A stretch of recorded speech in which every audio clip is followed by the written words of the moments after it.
잠시 후 14시부터 대한민국 국회 양경숙 의원실, 진성준 의원실이 주최하고 한국토지주택공사 한국부동산분석학회가 주관하는 주택부실채권 활용 한계차주 및 세입자 보호 방안 마련을 위한 국회 정책토론회가 시작될 예정입니다.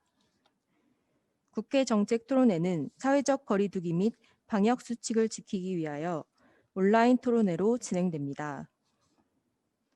LHTV 유튜브 채널을 활용해 온라인 생중계가 되오니 많은 관심 부탁드리며 오늘 진행되는 토론회의 저작권은 LH에 있는 점 안내드립니다. 아울러 접속하신 네트워크 환경에 따라 끊김 현상, 음성 및 영상 속도의 차이가 발생할 수 있는 점 양해 부탁드립니다. 그럼 잠시 후 토론회를 시작하겠습니다.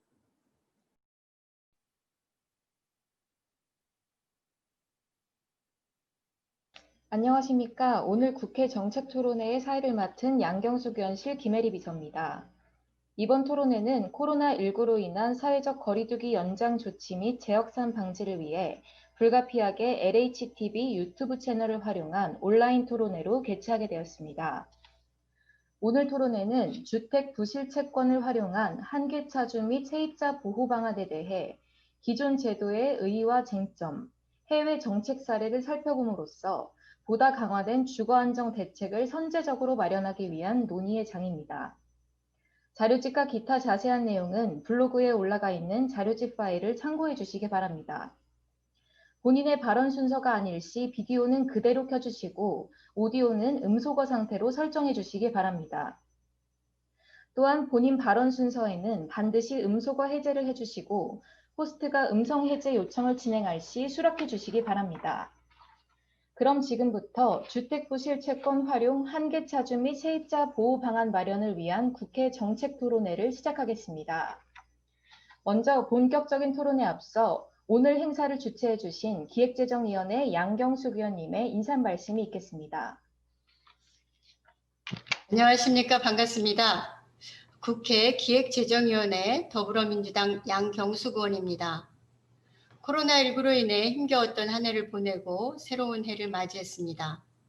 2021년은 코로나 위기 극복과 새로운 변화를 만드는 한 해가 될 것으로 믿습니다. 오늘 주택 부실채권 활용 한계차주 및 세입자 보호 방안 마련을 위한 토론회는 서민 주거 보호를 위한 공공의 역할을 재조명하기 위해 마련하였습니다. 먼저 이번 토론회를 공동으로 주최해 주시는 진성준 의원님 고맙습니다.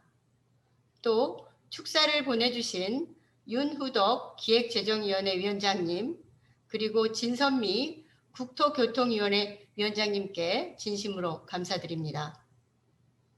코로나19 팬데믹은 1997년 IMF 사태, 2008년 글로벌 금융위기 때보다 더 무서운 미중유의 경제적 위기 사태를 야기하고 있습니다. 그동안 우리는 가계부채를 성장의 불쏘시개로 삼는 것을 서슴지 않았고 박근혜 정권 시에는 빚내서 집 사야 한다는 정책까지 동원된 바 있습니다. 지난해 은행 가계대출 증가액은 전년 대비 한 해 동안 무려 100조 원 이상이 증가하여 역사상 최대치로 급증했습니다. 2020년 3분기 GDP 대비 가계부채 비율은 일본 65%, 유로존 60%, 미국 81%보다 훨씬 더 높은 101.1%로 이 또한 역사상 최초로 100%를 넘어선 심각한 수준이 되었습니다. 저금리 시대의 부동산 매수와 투기, 생계비 대출까지 가계부채가 급속하게 증가하고 있는 상황인데 만약에 주택가격이 폭락한다면 간신히 집 한 채를 소유한 서민들과 세입자들은 엄청난 재앙을 겪을 수밖에 없을 것입니다. 지금의 채무 조정 수단으로는 서민들과 세입자를 보호하기 어렵기 때문에 의지할 것도 없이 길거리에 나앉게 될 위험이 초래될 수 있는 것입니다. 그렇기 때문에 우리는 지금부터 세밀히 정책을 준비하고 법적 조치를 강구해야 합니다. 지난해 제가 대표 발의한 환매조건부 토지임대부 주택법이 국회 본회의를 통과했습니다. 저는 부동산 감독원 설치 법안과 앞으로 토지주택공사가 주택을 지을 경우에는 토지임대부 주택을 30% 이상 의무적으로 짓도록 하는 법안도 제출해 놓고 있는 상태입니다. 이 법들이 본격적으로 시행된다면 반값 아파트 공급은 물론이고 전세값과 부동산 시장 안정에도 크게 기여할 것으로 기대합니다. 주택은 한정된 국토에서 공동체가 나눠서 살아야 하는 주거권 보장의 가장 기본적인 공공재입니다.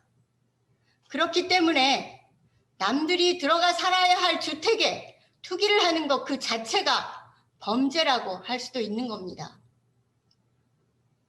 그런데 현재 주택금융제도는 주택 구입을 위한 자금을 효율적으로 제공하고 부실 채권을 원만하게 처리하는 것에만 초점이 맞춰져 있어서 서민이나 세입자들의 주거 불안을 해소하지 못하고 있습니다. 아무쪼록 이번 토론회가 주택 부실 처리 과정에서 발생하는 서민들의 피해 현황 및 문제점을 점검하고 제도 개선 방안을 마련하는 중요한 계기가 되어서 궁극적으로는 주택 양극화를 바로잡는 전환점이 되기를 바랍니다. 오늘 토론회에 자장을 맡아주신 우리 존경하는 임재만 교수님과 또 주제 발표를 맡아주신 민성훈 교수님께 마음 깊이 감사드립니다. 또 토론자로 참석해 주신 천현숙 원장님, 김용창 교수님, 김준영 교수님, 신용상 위원님께 감사하다는 인사를 드립니다. 오늘 토론회에서 제시해 주신 고견들은 서민 주거 안정을 위한 새로운 변화를 만들어내는 법적, 제도적 개선을 위해서 적극 반영될 수 있도록 최선을 다하겠습니다. 고맙습니다. 양경숙 의원님 감사합니다. 다음으로 직접 참여해 주시지는 못하셨지만 이번 토론회 공동주최를 진행해 주신 국토교통위원회 진성준 의원님께서 인사 말씀을 보내주셨습니다. 국민 여러분 안녕하십니까? 진성준입니다. 우리 존경하는 양경숙 의원님과 함께 이번 코로나19 위기로 인해서 발생할 우려가 있는 잠재적 주거 위험에 대한 대응 체계를 미리 점검하고 국민의 주거권을 어떻게 지켜낼 것인가 하는 문제를 모색하는 정책 토론회를 개최하게 되어서 무척 기쁩니다. 지난해 12월 캠브리지 대학의 장하준 교수는 한 언론과의 인터뷰에서 이번 코로나19 위기는 1929년 세계 대공황보다 더 심각한 미중유의 위기라고 진단한 바 있습니다. 당장의 경제 위기를 극복하는 것도 중요하지만 신자유주의를 넘어서서 경제와 사회의 관계를 근본적으로 재조직해야 할 상황이라면서 시민권에 기초한 보편적 복지의 확대를 주장했습니다. 이러한 정신은 주거 분야에 우선적으로 적용될 필요가 있다고 생각합니다. 저는 지난해 12월 국민의 보편적 주거권 보장을 위해서 1가구 1주택 정책 원칙을 명시하는 주거기본법 개정안을 발의한 바 있습니다. 2008년 금융위기 당시의 국내외 경험을 돌이켜보면 이번 위기가 계속될 경우에 주택담보대출의 대규모 부실화가 단기간에 집중될 우려가 상당합니다. 주택시장과 금융시스템이 받게 될 충격도 문제지만 이 위기가 무엇보다도 우리 국민의 주거를 위협하고 재기할 수 있는 기회를 박탈할 수 있기 때문에 더 철저한 대비가 필요하다고 생각합니다. 그동안 우리 사회의 주택 부실 채권 처리 체계가 채권자의 이익만을 위해서 설계된 측면이 있어서 한계차주와 세입자 모두의 안전한 주거에 큰 위협이 되어 왔기 때문입니다. 오늘 정책 토론회는 우리나라 주택담보대출 채무조정 시스템이 국민 앞에 닥칠 주거 위기에 충분한 대응력을 갖추고 있는지 진단하고 그 제도적 개선 방안을 모색하는 자리입니다.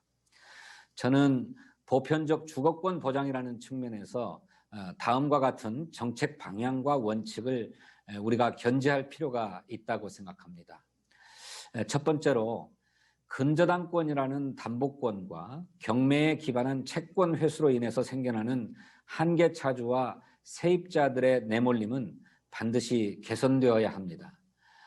외국의 경우에는 채무자와의 사전적이고도 충분한 협의를 통해서 상담을 진행하고 있음을 우리가 주목해야 한다고 봅니다.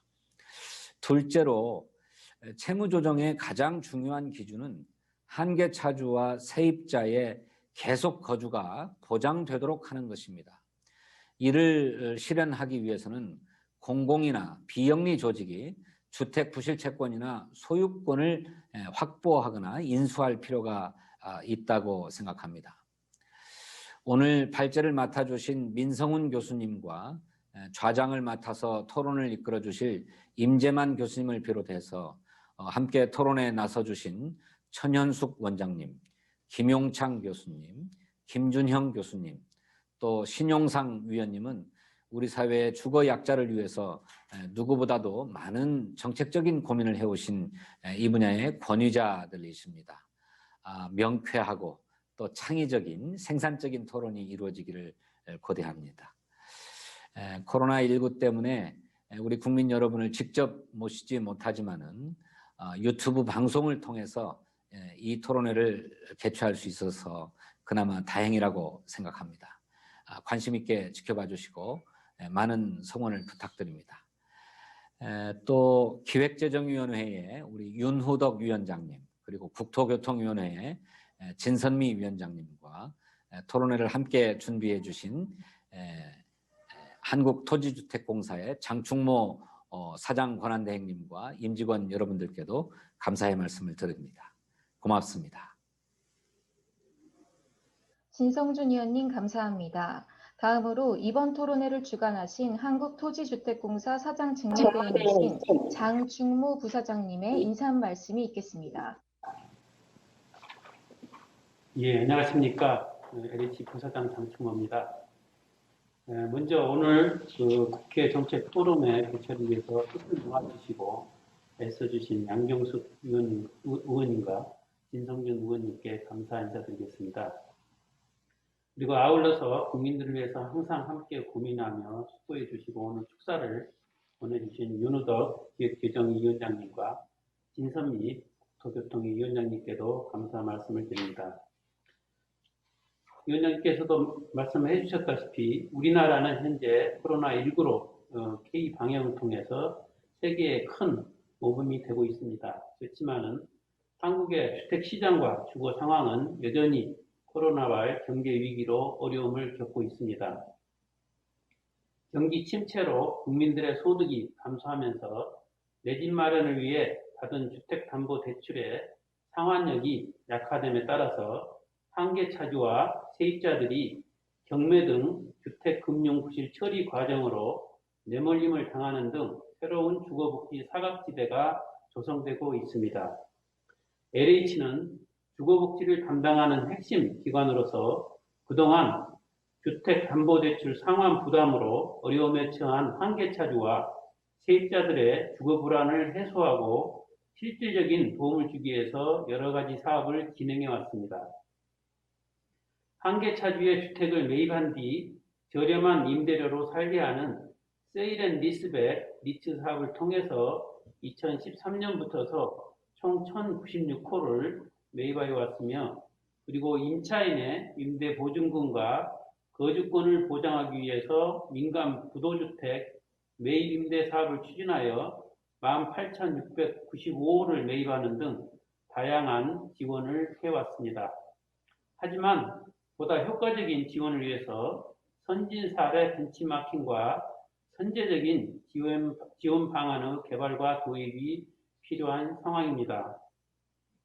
오늘 발제와 토론을 맡아주신 민성훈 교수님을 비롯해서 좌장이신 임재만 교수님, 그리고 천연숙 원장님, 김용창 교수님, 김준영 교수님, 신용상 의원님 모두 오랫동안 국민들의 주거권 보호를 위해 많이 고민을 해오신 우리나라의 최고의 전문가 분들이십니다. 이번 토론회가 주택 부실 채권에 대한 활용 방안을 모색하고 한계 차지와 세입자를 보호할 수 있는 실효성이 높은 해법을 마련하는 데 큰 밑거름이 되기를 바라겠습니다. 앞으로 저희 LH는 정부와 국회, 유관기관과 더 긴밀히 협력하면서 코로나와 경제 위기로부터서 국민들의 주거 안전망 보호를 위해서 더 많은 힘을 기울이도록 하겠습니다. 다시 한번 오늘 이 자리에 함께해 주신 분들과 온라인으로 참여해 주신 모든 분들께 감사의 말씀을 드립니다. 감사합니다. 장충모 부사장님 감사합니다. 다음으로 블로그와 줌 링크에 첨부해드린 자료집에도 자세히 나와 있지만 오늘 토론회에 직접 참여하지 못하신 기획재정위원회 윤후덕 위원장님, 국토교통위원회 진선미 위원장님께서 서면 축사를 보내주셨습니다. 자세한 사항은 발제, 좌장, 토론자분들께도 미리 보내드린 자료집을 참고해 주시기 바랍니다. 이상으로 개회식을 모두 마치고 본격적인 토론회를 진행하겠습니다. 오늘 토론회 좌장은 임재만 세종대학교 산업대학원 교수님께서 맡아주시겠습니다. 임재만 교수님을 소개드립니다. 예, 안녕하십니까. 오늘 토론을 진행할 세종대학교 임재만입니다. 지금부터 주택금융부실 채권 처리 과정에서 드러난 서민 피해 현황과 제도 개선의 필요성에 대한 주제 발표와 토론이 있겠습니다. 시작에 앞서 발표와 토론에 함께 해주실 분들을 먼저 소개해 드리겠습니다. 제가 소개해 드리면 간략하게 인사 말씀 한마디씩 부탁드리겠습니다. 오늘 발표에는 수원대학교 민성원 교수님께서 맡아주시겠습니다. 안녕하십니까. 수원대학교 민성원입니다. 반갑습니다. 예, 반갑습니다. 그리고 토론에는 모두 네 분이 함께 해 주시겠습니다. 먼저 서울대학교 김용창 교수님. 네, 반갑습니다. 해주시겠습니다. 서울대학교 지리학과의 김용창입니다. 반갑습니다. 예, 반갑습니다. 다음으로 SH도시연구원 천연숙 원장님 함께 해주시겠습니다. 천연숙 원장님.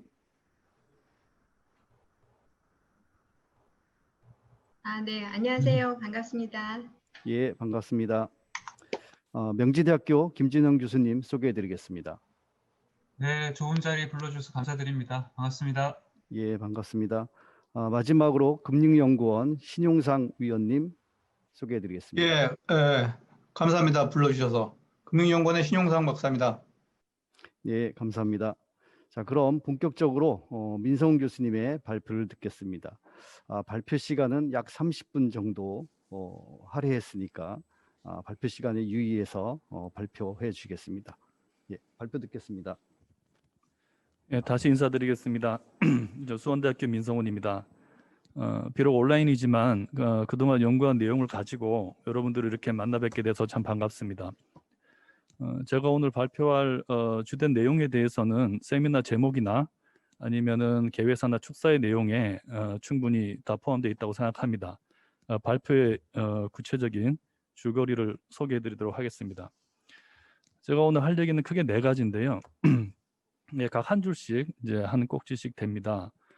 첫 번째는 이제 앞에서 여러분이 지적해 주셨지만 이 코로나19로 인해서 가계부채의 부실이 발생할 수 있다 하는 얘기입니다. 그러니까 이것은 현재로서는 그렇게 심각한 징후는 발견되지 않고 있습니다. 하지만 현황이 어떤지 우리가 한번 보고 갈 필요가 있을 것 같고요. 두 번째는 이제 그 중에서 가계부채 중에서 주택담보대출의 부실은 주거 불안으로 이어질 수 있다 하는 게 두 번째고요. 세 번째는 이제 이런 그 가계를 위해서 마련되어 있는 현재의 채무조정 수단은 주거 위기 대응에는 다소 충분하지 않다 하는 내용이고요. 마지막으로는 이제 그래서 그런 문제를 해결하기 위한 대책이 필요하다 하는 얘기를 할 겁니다. 현재 연구가 진행 중이고 그러다 보니 제일 마지막 그 대책에 관해서는 정책의 내용이 아주 구체적으로 준비되어 있지는 않습니다. 그러니까 이 부분에 대해서는 오늘 토론에 와주신 분들께서 좋은 의견을 좀 많이 주시면 제가 연구를 계속 진행하는 데 큰 도움이 될 것 같습니다. 그럼 첫 번째 얘기부터 시작하겠습니다. 코로나19가 쉽게 잡히지 않고 있습니다. 아마 작년 한 해 우리 모두가 가장 많이 본 숫자가 이 확진자 수가 아닌가 싶은데요. 이 우측 하단에 있는 그래프가 전 세계 확진자 수입니다. 이게 얼핏 보면은 누계 같은데 신규 확진자 수입니다. 그리고 위에 있는 파란색 그래프가 국내 확진자 수고요. 그 최근 와서 좀 많이 잡히긴 했지만 연말에 많이 상승을 했었죠. 1년이 넘도록 지속되고 있는 이런 현상 때문에 경제적으로 많은 위축이 일어나고 있습니다. IMF는 작년이죠. 2020년 전 세계 경제 성장률을 글로벌 금융위기 때보다 더 낮게 예측을 하고 있습니다. 물론 올해는 경제가 많이 성장할 겁니다. 이제 기저 효과 때문에요. 하지만 그 성장의 폭이나 뭐 이런 부분에 대해서는 뭐 여러 가지 의견들이 지금 엇갈리고 있는 것 같습니다. 그 중에서 우리가 우려해야 되는 가장 큰 문제는 양극화입니다. 요새 이제 K자 회복이라는 말 많이 하고 있죠. 그런 게 지금 국내에서도 당연히 발견되고 있는데요. 저는 뭐 종합주가 지수하고 코스피 지수하고 실업률 두 개가 그걸 가장 극명하게 보여주고 있다고 생각을 합니다. 코스피가 3,000을 돌파를 했죠. 이 코스피 지수라는 게 우리나라 상장사의 종합지수니까 상장사는 대형사잖아요. 그러니까 대기업들의 성과를 가장 예민하게 보여주는 지표라고 생각을 합니다. 크게 성장을 하고 있는데요. 이제 실업률을 보시면 최근에 지난 여름에 비해서 좀 많이 감소를 하긴 했지만 전년 동기 대비는 여전히 높은 상태입니다. 이런 것들이 우리 사회에서도 코로나19로 인해서 K자 회복, 그러니까 양극화가 심해지고 있다 하는 걸 보여주는 증거라고 생각을 합니다. 그 와중에 가계부채는 계속 증가하고 있습니다. 지금 왼쪽 중에서 오른쪽 그래프를 보시면 지금 밑에 있는 선이 명목 GDP거든요. 그러니까 소득이 감소한다는 건 우리가 이미 알고 있는 얘기인데 그 와중에 가계부채 증가율은 지난 몇 년간 감소를 해왔습니다. 이게 가계부채의 감소를 의미하지는 않습니다. 여전히 0보다 높은 수준에서 증가율이 감소를 좀 해왔는데 최근에 와서 그러니까 지난 3분기 동안 다시 고개를 들면서 격차가 벌어지고 있습니다. 그러다 보니 총 부채액 나누기 소득액, 그러니까 LTI 지수는 계속 상승을 하고 있죠. 문제는 그 중에서 LTI 비율이 높은 계층의 증가가 두드러진다는 겁니다. 항상 위기가 오면 이제 취약계층이 심한 스트레스를 이제 받는 거죠. 한 가지 다행인 것은 LTI가 올라가고 있지만 실제 원리금 상환 부담을 나타내는 DSR은 감소하고 있다는 겁니다. 지금 왼쪽 그래프는 이제 소득 계층별 LTI인데 최근에 와서 저소득층의 LTI가 크게 증가를 했어요. 네, 그럼에도 불구하고 DSR은 크게 높지 않은 수준으로 유지되고 있습니다. 한국은행은 이제 여기에 대해서 최근 금리가 많이 하락했다 하는 것을 주된 원인으로 보고 있습니다. 그러니까 부채 총액이 늘었지만 원리금 상환 부담은 그만큼 높아지지 않은 거죠. 동시에 또 원금을 일시에 상환하지 않는 전세금 대출의 비중이 커진 것도 얘기를 하고 있고요. 근데 이런 것들은 이제 금리가 올라가면 언제든지 취약성을 드러낼 수 있는 그런 현황이라고 생각을 합니다. 한국은행에서는 이제 다중채무자이면서 소득이 감소하고 하는 뭐 몇 가지 조건을 가지고 취약차주를 분류해서 보고 있는데요. 뭐 다행히 취약차주의 DSR이나 평균 연체율은 감소하고 있습니다. 그러니까 종합적으로 얘기하면 뭐 현재 그 부채 총액은 증가하고 있고 소득은 감소하고 있지만 연체율이라든지 뭐 DSR 자체는 그렇게 심각하게 훼손된 상태는 아니다. 하지만 소득과 부채 총액의 이제 방향성을 보면 금리가 굉장히 중요한 그 팩터가 되고 있고 거기서 문제가 생기면 부실이 발생할 수도 있겠다 하는 예측을 우리가 해볼 수 있습니다. 그러니까 크게 금융 시스템 전체를 크게 걱정할 필요는 없지만 대비는 해야 되는 그런 상황이라고 볼 수 있겠습니다. 이게 이제 그 가계금융복지조사에 나오는 그 수치인데요. 이 원리금이 실제로 DSR이 수치적으로 얼마나 큰 부담이냐 이런 걸 떠나서 우리나라 가계가 느끼고 있는 체감하는 채무에 대한 부담은 좀 계속 악화되고 있습니다. 그래서 현재 원리금 상환이 주는 부담이 얼마나 부담스러운가 이제 물었을 때 설문조사 결과입니다. 매우 부담스럽다고 느끼는 비중이 계속 커지고 있고요. 앞으로 나는 부채를 상환하지 못할 것 같다라고 대답하는 비율도 늘고 있습니다. 이게 글로벌 금융위기 때 이제 미국의 서프라임 모기지의 수치인데요. 2000년대 초중반에 서프라임 모기지와 서프라임과 프라임 사이에 있는 이제 LTA 모기지의 그 금액이 상당히 많이 늘어났죠. 그리고 2007년, 8년 금융위기가 터지면서 이제 그런 그 서프라임 모기지부터 부실이 굉장히 증가를 했습니다. 그리고 포클로저, 그러니까 강제 집행 들어간 이제 비율이 상당히 높아진 거죠. 그러니까 강제 집행 들어간다는 것은 주거가 위협받을 수 있다 하는 얘기인데요. 앞에서도 보셨지만 현재 우리 거시경제 지표가 이런 상황을 대비해야 되는 그런 시그널이 지금 오고 있다 이렇게 보기는 어렵습니다. 하지만 홍역 이제 그런 상황으로 가게 됐을 때 미국이라든지 이런 위기를 겪었던 나라들의 사례를 보면 대비를 좀 하자 하는 정도의 필요성은 우리가 이제 충분히 느낄 수가 있습니다. 다음은 그 중에서 주택담보대출에 대한 얘기를 좀 해볼 텐데요. 이게 우리나라 가계부채의 금액에 증가하는 모습입니다. 꾸준히 지금 늘고 있고 그 중에서 주택담보대출이 색깔이 들어간 이제 칼라 부분의 내용입니다. 그 중에서 맨 밑에 있는 좀 진한 색이 보금자리 론이나 디딤돌 대출과 같은 공공주택담보대출이고요. 가운데 있는 노란 게 시중은행에서 취급하고 있는 민간의 주택담보대출이고 연한 노란색이 이제 기타입니다. 이것들이 총 합해서 거의 900조 원 가까이 지금 지난 3분기 기준으로 가고 있습니다. 근데 이 주택담보대출의 연체 잔액이 계속 증가하고 있습니다. 앞에서도 보셨지만 연체율 자체는 그렇게 높아지고 있지 않습니다.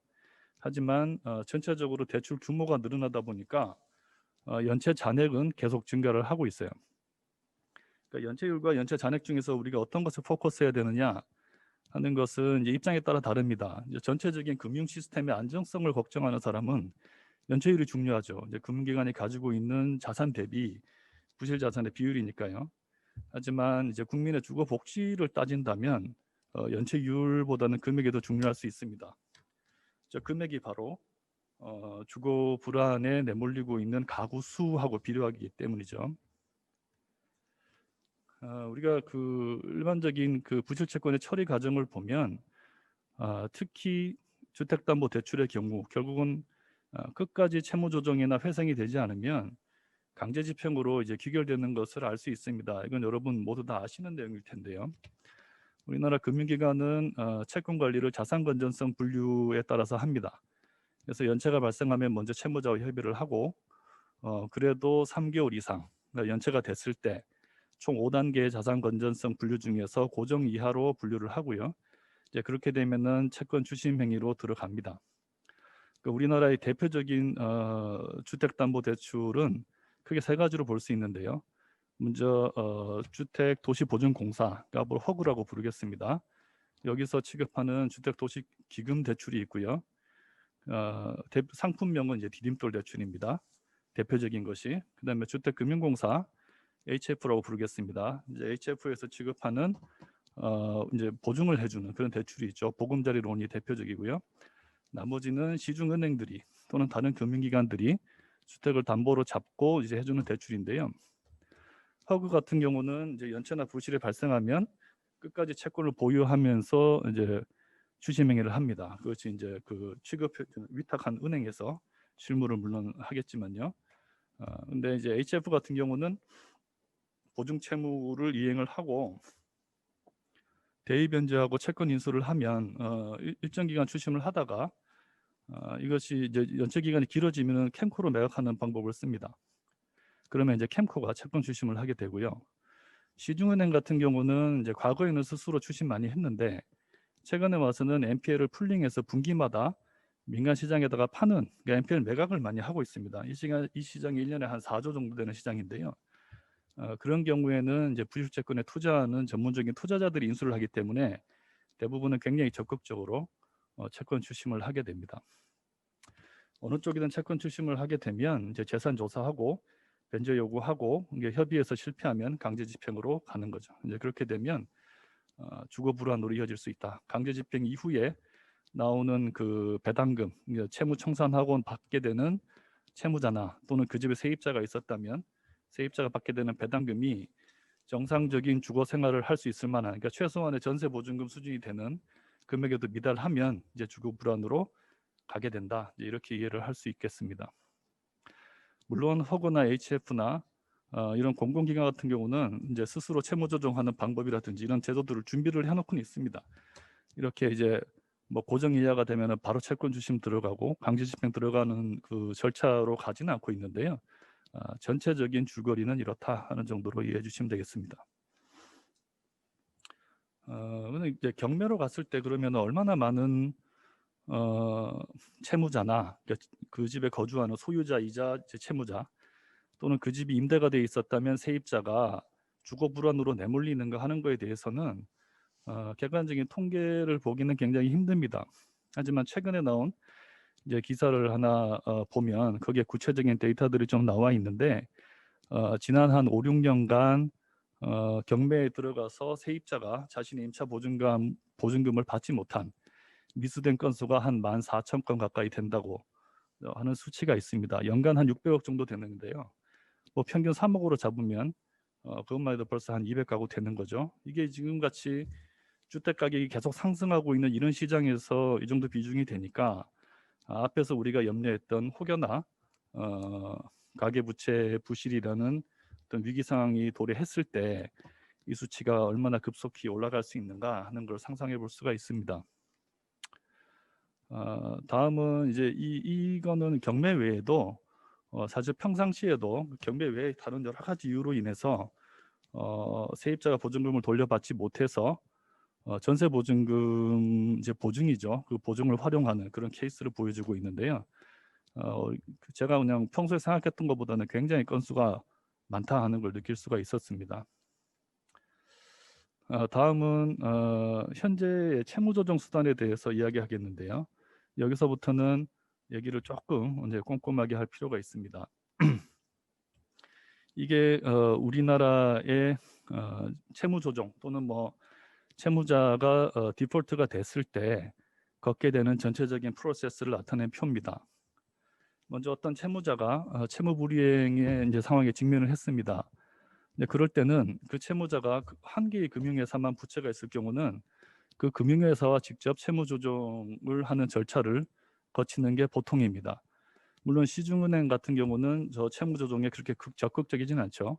하지만 허그나 HF와 같은 공공기관은 자체적으로 채무 조정 제도를 운영을 하고 있습니다. 근데 보통 채무 불이행에 직면하는 그런 채무자들은 다중 채무자인 경우가 많습니다. 어느 한 금융기관에만 부채가 있는 경우가 별로 없기 때문에요. 이제 그럴 경우는 장기간에 채무 조정을 통해서 상환 가능한지 안 한지를 판단을 해서 그게 불가능하다고 판단되면은 법원으로 가게 됩니다. 그래서 개인 회생이나 파산 제도가 준비돼 있죠. 그러니까 파산으로 가지 않고 법원에서 개인 회생 절차를 가게 되더라도 개인의 신용에는 상당한 데미지가 오게 되고요. 그리고 회생이든 파산이든 그 모든 절차에서 특히 담보 채권자는 별채권 인정되기 때문에 그 채권조차도 어떤 그 파산 재단의 파산 재산에 포함시켜서 장기적으로 채무 조정을 하고 뭐 만기를 연장하고 하는 그런 절차가 여기서도 이루어지기는 쉽지가 않습니다. 근데 이제 우리나라에는 이렇게 법원까지 가기 전에 먼저 한번 채무 조정을 하는 절차가 마련이 돼 있습니다. 우리도 이제 IMF하고 글로벌 금융위기 겪으면서 이런 그 법원까지 가기 이전에 채무 조정 프로그램들이 굉장히 촘촘하게 준비가 되어 있는 편인데요. 그 일을 하는 것이 신용회복위원회입니다. 신용회복위원회가 다수의 금융기관과 협약을 맺어서 법원까지 가기 전에 먼저 이제 채무 조정을 한번 시도를 합니다. 한 3가지 정도의 방법이 있는데 거기에 대해서는 일단 자세한 설명을 생략하고요. 근데 이 방법들이 대체로 그 신용대출과 관련 돼 있는 내용이고 주택담보대출과 같은 담보부 채무에 대해서는 그렇게 적극적으로 다루고 있지가 않습니다. 왜냐하면 법원에서조차 별채권이 인정되는 그런 상황이기 때문에 채무조정 단계에서 담보부 대출을 그렇게 적극적으로 이제 보지 않아 왔던 거죠. 근데 이제 이 신용회복위원회를 통해서 혜택을 받는 채무자 범위가 다소 좁다. 그리고 주택담보대출 같은 경우는 그동안 소외돼 왔다 하는 것에 대한 논의가 이제 계속 생기면서 이제 올해 그 캔코에서 그러니까 신용회복위원회로부터 거절당한 또는 주택담보대출과 관련된 채무를 불이행한 그런 채무자를 위한 프로그램이 이제 또 운영이 되고 있습니다. 이제 캔코는 신용회복위원회로부터 이제 거절을 당한 경우에 캔코가 그 채권을 매입을 해서 일단 채무 조정을 한번 시도를 하고 그래도 안 되는 경우는 주택을 매입을 해서 다시 세일 앤 리스백을 하는 거죠. 이제 그렇게 해서 거주를 할 수 있도록 제도는 마련을 하고 있는데 아무래도 캔코는 이제 금융기관이고 서민의 주거 안정을 위한 기관이 아니다 보니까 그 과정에서 주거와 관련된 전반적인 상담을 해주거나 또는 이제 아주 장기적으로 안정적인 주거를 할 수 있도록 기간을 확보해주거나 하는 데서는 다소 미흡할 수밖에 없습니다. 이제 그런 정도의 상태에 있다 하고 보시면 되겠습니다. 그러니까 이 중에서 주담대와 관련해서 우리가 주목해 볼 수 있는 제도는 허그나 HF가 하고 있는 채무조정 제도, 그리고 신용회복위원회와 캠코가 함께 운영하고 있는 뭐 특별 지원 프로그램이나 뭐 세일 앤 리스백 뭐 이런 제도들이 현재 있는 제도다 이렇게 보시면 되는데요. 이제 그 현황도 자세히 볼 수 있는 그런 통계 자료가 쉽지는 않습니다. 하지만 HF 같은 경우는 이제 유동화 자산에 대한 통계 자료를 공개하고 있기 때문에 이제 그 데이터를 일단 한번 보면요. 실제로 그 HF가 부실 채권과 관련해서 채무 조정을 굉장히 적극적으로 하고 있습니다. 오른쪽 상단을 보시면 유동화 자산의 채무 조정 건수가 18년부터 상당히 늘었는데요. 뭐 상당히 오랜 전부터 이제 기표된 대출들이겠지만 1년에 몇천 건씩 채무 조정을 하고 있습니다. 그러니까 이것은 그 주담대와 관련해서 위기에 내몰린 채무자들이 현재 상당히 많이 구제를 받고 있다. 이제 이렇게 우리가 이해할 수 있을 텐데요. 그와 동시에 공경매 신청되는 건수도 굉장히 많습니다. 그러니까 이게 이제 그 채무 조정을 일단 시도를 하고 거기서부터 이제 답이 없다 이렇게 판단이 되면은 결국은 경공매로 넘어가는. 근데 현재의 제도상으로는 이 경공매로 넘어가는 건수가 1년에 한 1, 2천 건씩은 발생하고 있다. 이렇게 보시면 될 것 같고요. 그리고 캔코 같은 경우는 지금 세일 앤 리스백을 하고는 있는데 먼저 신용회복위원회로부터 어떤 그 특별 조정 제도 프로그램으로 들어가게 되면 일단 채무 조정을 시도를 하고요. 그래서 경매를 연기를 해놓고 일단 채무 조정을 한번 합니다. 그리고 그 과정에서 첫 번째로 해주는 이제 캔코의 서비스가 현재 보유하고 있는 그 주택을 시장에서 잘 안정적으로 매각을 해서 부채를 상환할 수 있도록 하는 매각 지원 서비스라는 걸 합니다. 그러니까 여기서부터 이제 채무 조정이나 금융 안정 쪽에 무게가 좀 더 가 있다 하는 걸 우리가 느낄 수가 있죠. 그리고 세일 앤 리스백을 한 이후에도 5년이나 10년 뒤에 이제 처분을 해서 그거 가지고 채무 청산하고 그 사이에 이제 신용 회복을 하도록 지원을 하는 이제 그런 개념에 있다고 보시면 됩니다. 그래서 이제 오늘 우리가 그 관심을 두고 있는 주거 안정이라는 측면에서는 좀 다소 미흡하다. 그러니까 물론 이제 캔코라는 조직 자체가 기관 자체가 원래 이제 금융의 안정을 위해서 있는 기관이니까 여기 이런 캔코에다가 뭐 주거 안정을 위한 제도를 준비하라 이렇게 요구하기는 상당히 힘든 일이겠죠. 어쨌든 캔코는 캔코의 이제 본연의 임무를 충실히 하는 과정에서 주담대와 관련해서 주택담보대출과 관련해서는 주거 안정을 충분히 보장하는 데는 좀 한계가 있다 하는 말씀을 드릴 수가 있고요. 그리고 작년에 이제 한 1년간 시행을 했는데 지금 제 자료에 보면은 뭐 신청권 접수가 된 게 17건이고 지원 대상이 없다 이렇게 돼 있는데 이게 뭐 제도가 나쁘거나 또는 뭐 캔코가 잘못해서 이렇게 신청이 없다 이제 이런 건 아닙니다.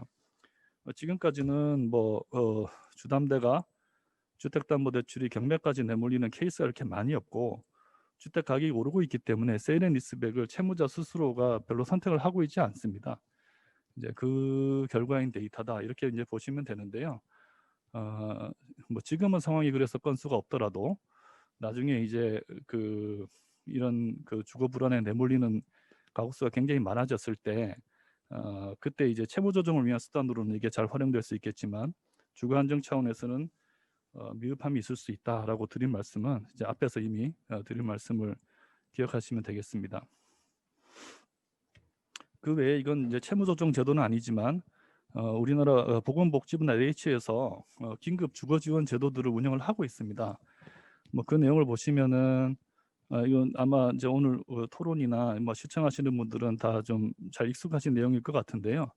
이건 이제 일상적으로 우리가 주거 약자들을 위한 활용할 수 있는 제도다 이렇게 볼 수는 있겠지만 이게 어떤 특정한 그 금융 위기의 상황에서 그 주거 위기에 내몰린 사람들을 위한 신속한 장치로 이게 작동이 가능할 건지에 대해서는 다소 의문입니다. 이게 그걸 위해서 디자인된 제도들이 아니기 때문에요. 그 중에서 이제 좀 그 포커스해 볼 수 있는 거는 LH에서 하고 있는 기존주택 매입임대나 전세임대 같은 제도인데요. 요거는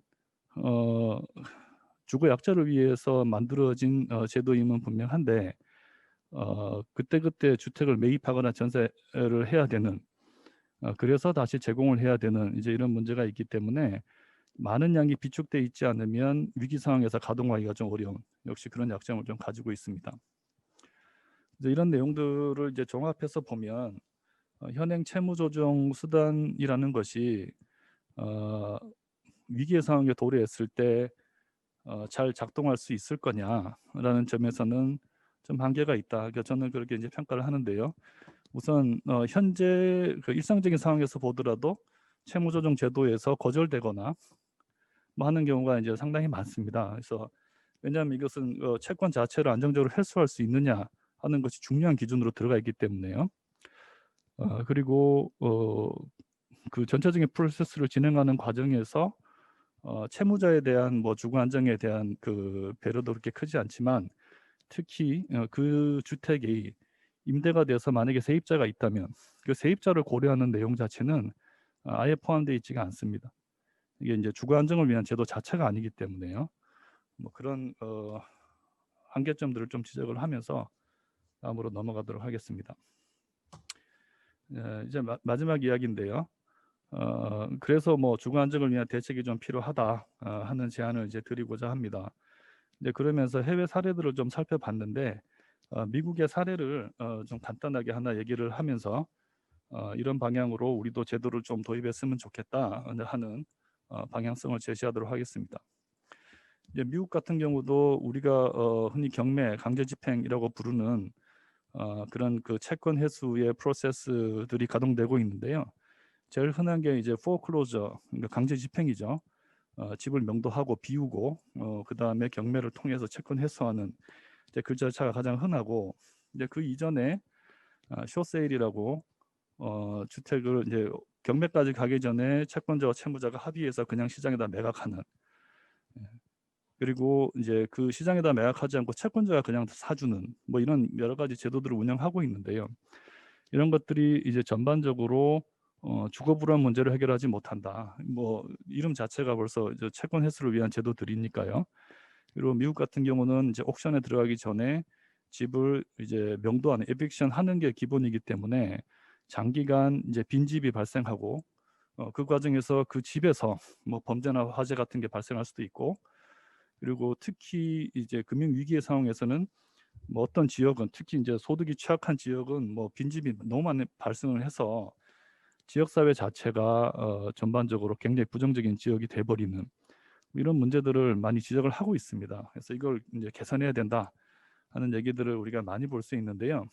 이제 그러면서 글로벌 금융이 겪으면서 이제 그 미국에서 준비한 제도 중에서 LMP라는 게 있습니다. 이게 Loss Mitigation Program인데 이건 이제 우리로 치면 공공대출이죠. 그 우리의 국토부에 해당하는 HUD와 FH가 이제 보증해서 나간 대출에 한해서 뭐 몇 가지 방법으로 채권 그러니까 포클로저 가기 전에 뭐 이러이러한 방법들을 사용을 하라 하는 매뉴얼을 주고 있고 순서를 주고 있고요.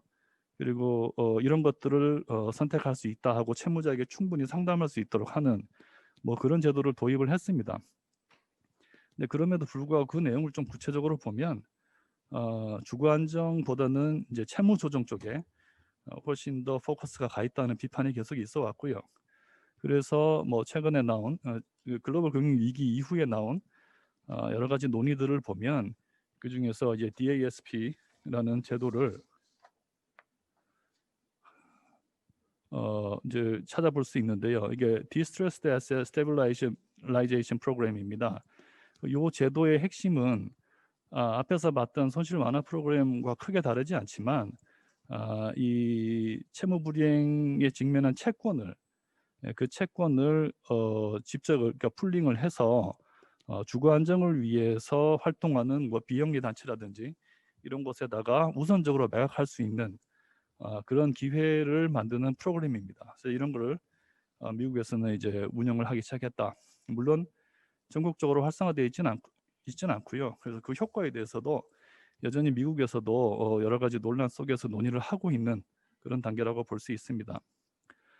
그래서 제가 지금 연구 중에 이제 제안드리고자 하는 것은 기존에 있던 채무조정 제도, 그러니까 채무조정이라는 줄거리 하에서 주거 안정을 꾀하는 이제 그런 것보다는 처음부터 채무조정과 주거 안정을 함께 고려하는 그런 프로그램이 좀 필요하다. 그래서 공공기관이 저는 이제 LH를 사용하고 있는데요. 주택담보대출의 부실이 발생했을 경우에 우선 채권을 매입을 해서 채무조정을 시도를 하고 그리고도 해결이 잘 안 될 경우에는 LH가 운영하는 리츠를 활용해서 세일 앤 리스백도 하고 구체적인 툴은 기존의 제도하고 비슷한데 그 과정에서 주거 상담이나 주거 지원 제도들을 이제 강하게 결합을 해서 이런 것에서 활용되는 예산도 함께 여기다가 추가를 해서 채무 조정과 함께 이제 좀 운영을 하고요. 그리고 리츠를 활용해서 SLB를 하게 되면 그때는 기왕이 운영하고 있는 매입 임대 제도나 또는 토지은행 제도를 좀 확대를 해서 공공주택을 계속 비축하는 뭐 그쪽하고도 좀 연결을 시키는 그런 제도를 도입하면 어떨까 생각을 합니다. 구조 자체는 금융기관에서 이제 NPL이 발생을 했을 때 그때 자산 유동화의 방법으로 먼저 채권을 인수하는 걸 생각을 하고 있고요. 그래서 주택담보대출 채권을 인수한 다음 이제 채무자와 채무 조정을 통해서 자연스럽게 해결될 수 있으면 가장 좋고요. 그게 이제 장기화되고 제대로 해소되지 않을 때 그때는 리츠를 통해서 부동산을 유입을 한 다음에 채무 청산을 하고 다시 회생을 꾀하는 그리고 이렇게 취득한 리츠에서 취득한 자산은 매입 임대 제도나 토지은행 제도와 연계를 해서 공공주택을 계속 비축을 하는 이제 그런 모델을 생각을 한번 해봤습니다. 서두에 말씀드린 것처럼 아주 구체적인 제도적인 방안까지는 아직 연구가 가지 못했는데요. 앞으로 이제 고민해야 될 상황은 이게 지금 위기 상황에서 저런 제도를 가동하자고 했는데 그러면 위기 상황을 어떻게 정의할 거냐 하는 이슈가 있고요. 뭐 국가 전체적으로 어떤 긴급 재정이 투입되는 시기를 위기 상황으로 볼 거냐, 뭐 아니면은 이제 LH가 또는 국토부가 자체적으로 거시경제 지표를 보면서 이제 판단을 해서 이제 운영을 할 거냐, 뭐 이런 것들이 이제 중요한 이슈가 될 것 같고요. 두 번째는 이제 지원 대상을 특정하는 것이 또 만만치 않은 문제인 것 같습니다. 소득이나 상환 가능성만 고려하는 기존의 제도하고 달리 이제 주거의 상태를 함께 이제 고려를 해야 되는데 그때는 채무자가 1주택자냐 다주택자냐, 뭐 거주자가 소유자 본인이냐 아니면은 뭐 세입자냐 뭐 이런 케이스에 따라서 이제 운영의 범위가 굉장히 달라질 것 같아요. 그 과정에서 이제 흔히 발생할 수 있는 모럴 해저들을 어떻게 또 방지할 거냐 하는 이슈도 좀 있는 것 같고요. 세 번째는 이제 이 NPL의 매수 방식을 시장에서 경쟁 입찰로 사오는 방식으로는 주거 안정을 위한 그 정책 가동이 쉽지 않을 것 같고요. 그렇다면 우선 매수권을 어떻게 확보할 수 있을 것인가 하는 그 제도적인 수단에 대한 고민도 좀 있어야 될 것 같고요.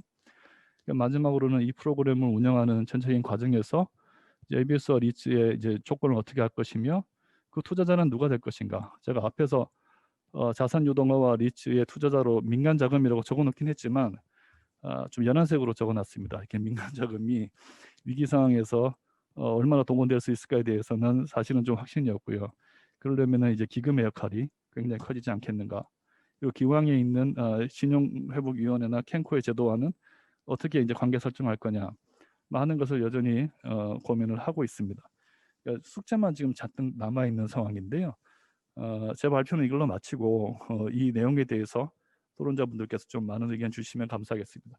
감사합니다. 민성훈 교수님 감사합니다. 시간을 많이 드리지 못해서 죄송하다는 말씀 드리고요. 민성훈 교수님 말씀 발표를 크게 한 3문장으로 요약을 한다면 코로나19로 가계부채가 부실해질 수 있다. 그럼 이런 가계부채가 부실해지면 그 주택에 거주하는 차주 또는 세입자가 주거가 불안해질 수 있다. 그런데 지금 우리가 갖고 있는 채무조정 수단이라고 하는 것은 금융 시스템의 안정성을 추구하는 그런 제도이지 거기 거주하는 사람들의 주거 안정을 위한 제도가 아니라는 근본적인 한계가 있다. 따라서 주거 안정을 도모할 수 있는 새로운 어떤 제도의 설계가 필요하다. 이렇게 한 3가지 이 용어로 말로 요약할 수가 있겠고요. 아마도 그 중에서 이런 제도의 설계에서는 아마 LH와 같은 공공기관의 역할이 매우 중요할 것 같다라고 말씀을 해주셨습니다. 이제부터 본격적인 토론을 진행하도록 하겠습니다. 토론 시간이 저희가 약 50분 정도인데 토론자 4분의 말씀과 또 유튜브에 의견이 오면 그 의견에 대한 말씀도 드려야 되고 또 마지막으로 발제자인 민성훈 교수님의 의견도 들을 시간이 필요하기 때문에 한 분당 약 10분 정도로 시간을 할애해 주셨으면 고맙겠습니다. 먼저 김용창 교수님 토론 부탁드리겠습니다. 제가 먼저 하나요? 네, 먼저 해주시기 바랍니다. 예. 제가 그러면 화면을 그 자료집 공유를 하도록 이렇게 하겠습니다. 네, 지금 화면이 공유가 되고 있나요? 예, 잘 보입니다. 예. 제가 말씀드릴 내용은 앞서 민성훈 교수님이 말씀하신 내용 중에 그 토지주택은행으로 확장하는 방안을 중점적으로 말씀을 드리도록 이렇게 하겠습니다.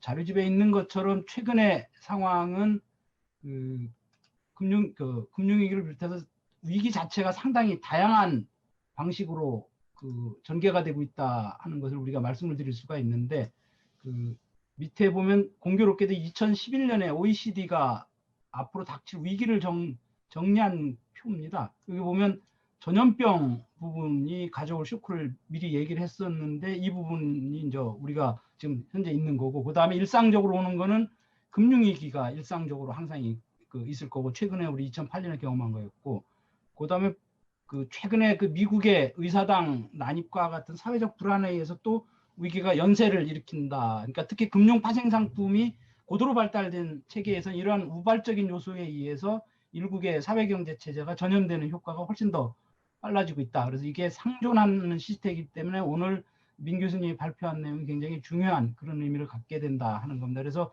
제가 말씀드리고 싶은 내용은 위기가 만연이 돼 있고 이 상황에 특히 자산 불평등이 심화된 상황에서는 원래는 펀더멘털이 떨어지면 자산 가격도 같이 떨어져야 하는데 이러한 불평등 심화가 되다 보니까 반대로 오히려 공격적 자산 투자 현상이 최근에 만연을 하고 있다 하는 겁니다. 그러다 보면 나중에 부실채권이 증가할 경우 특히 주택 부실채권이 일상화할 가능성이 상당히 있다. 그래서 이것을 대비하기 위해서 토지주택은행 시스템이 필요하다라는 내용으로 말씀을 드리도록 이렇게 하겠습니다.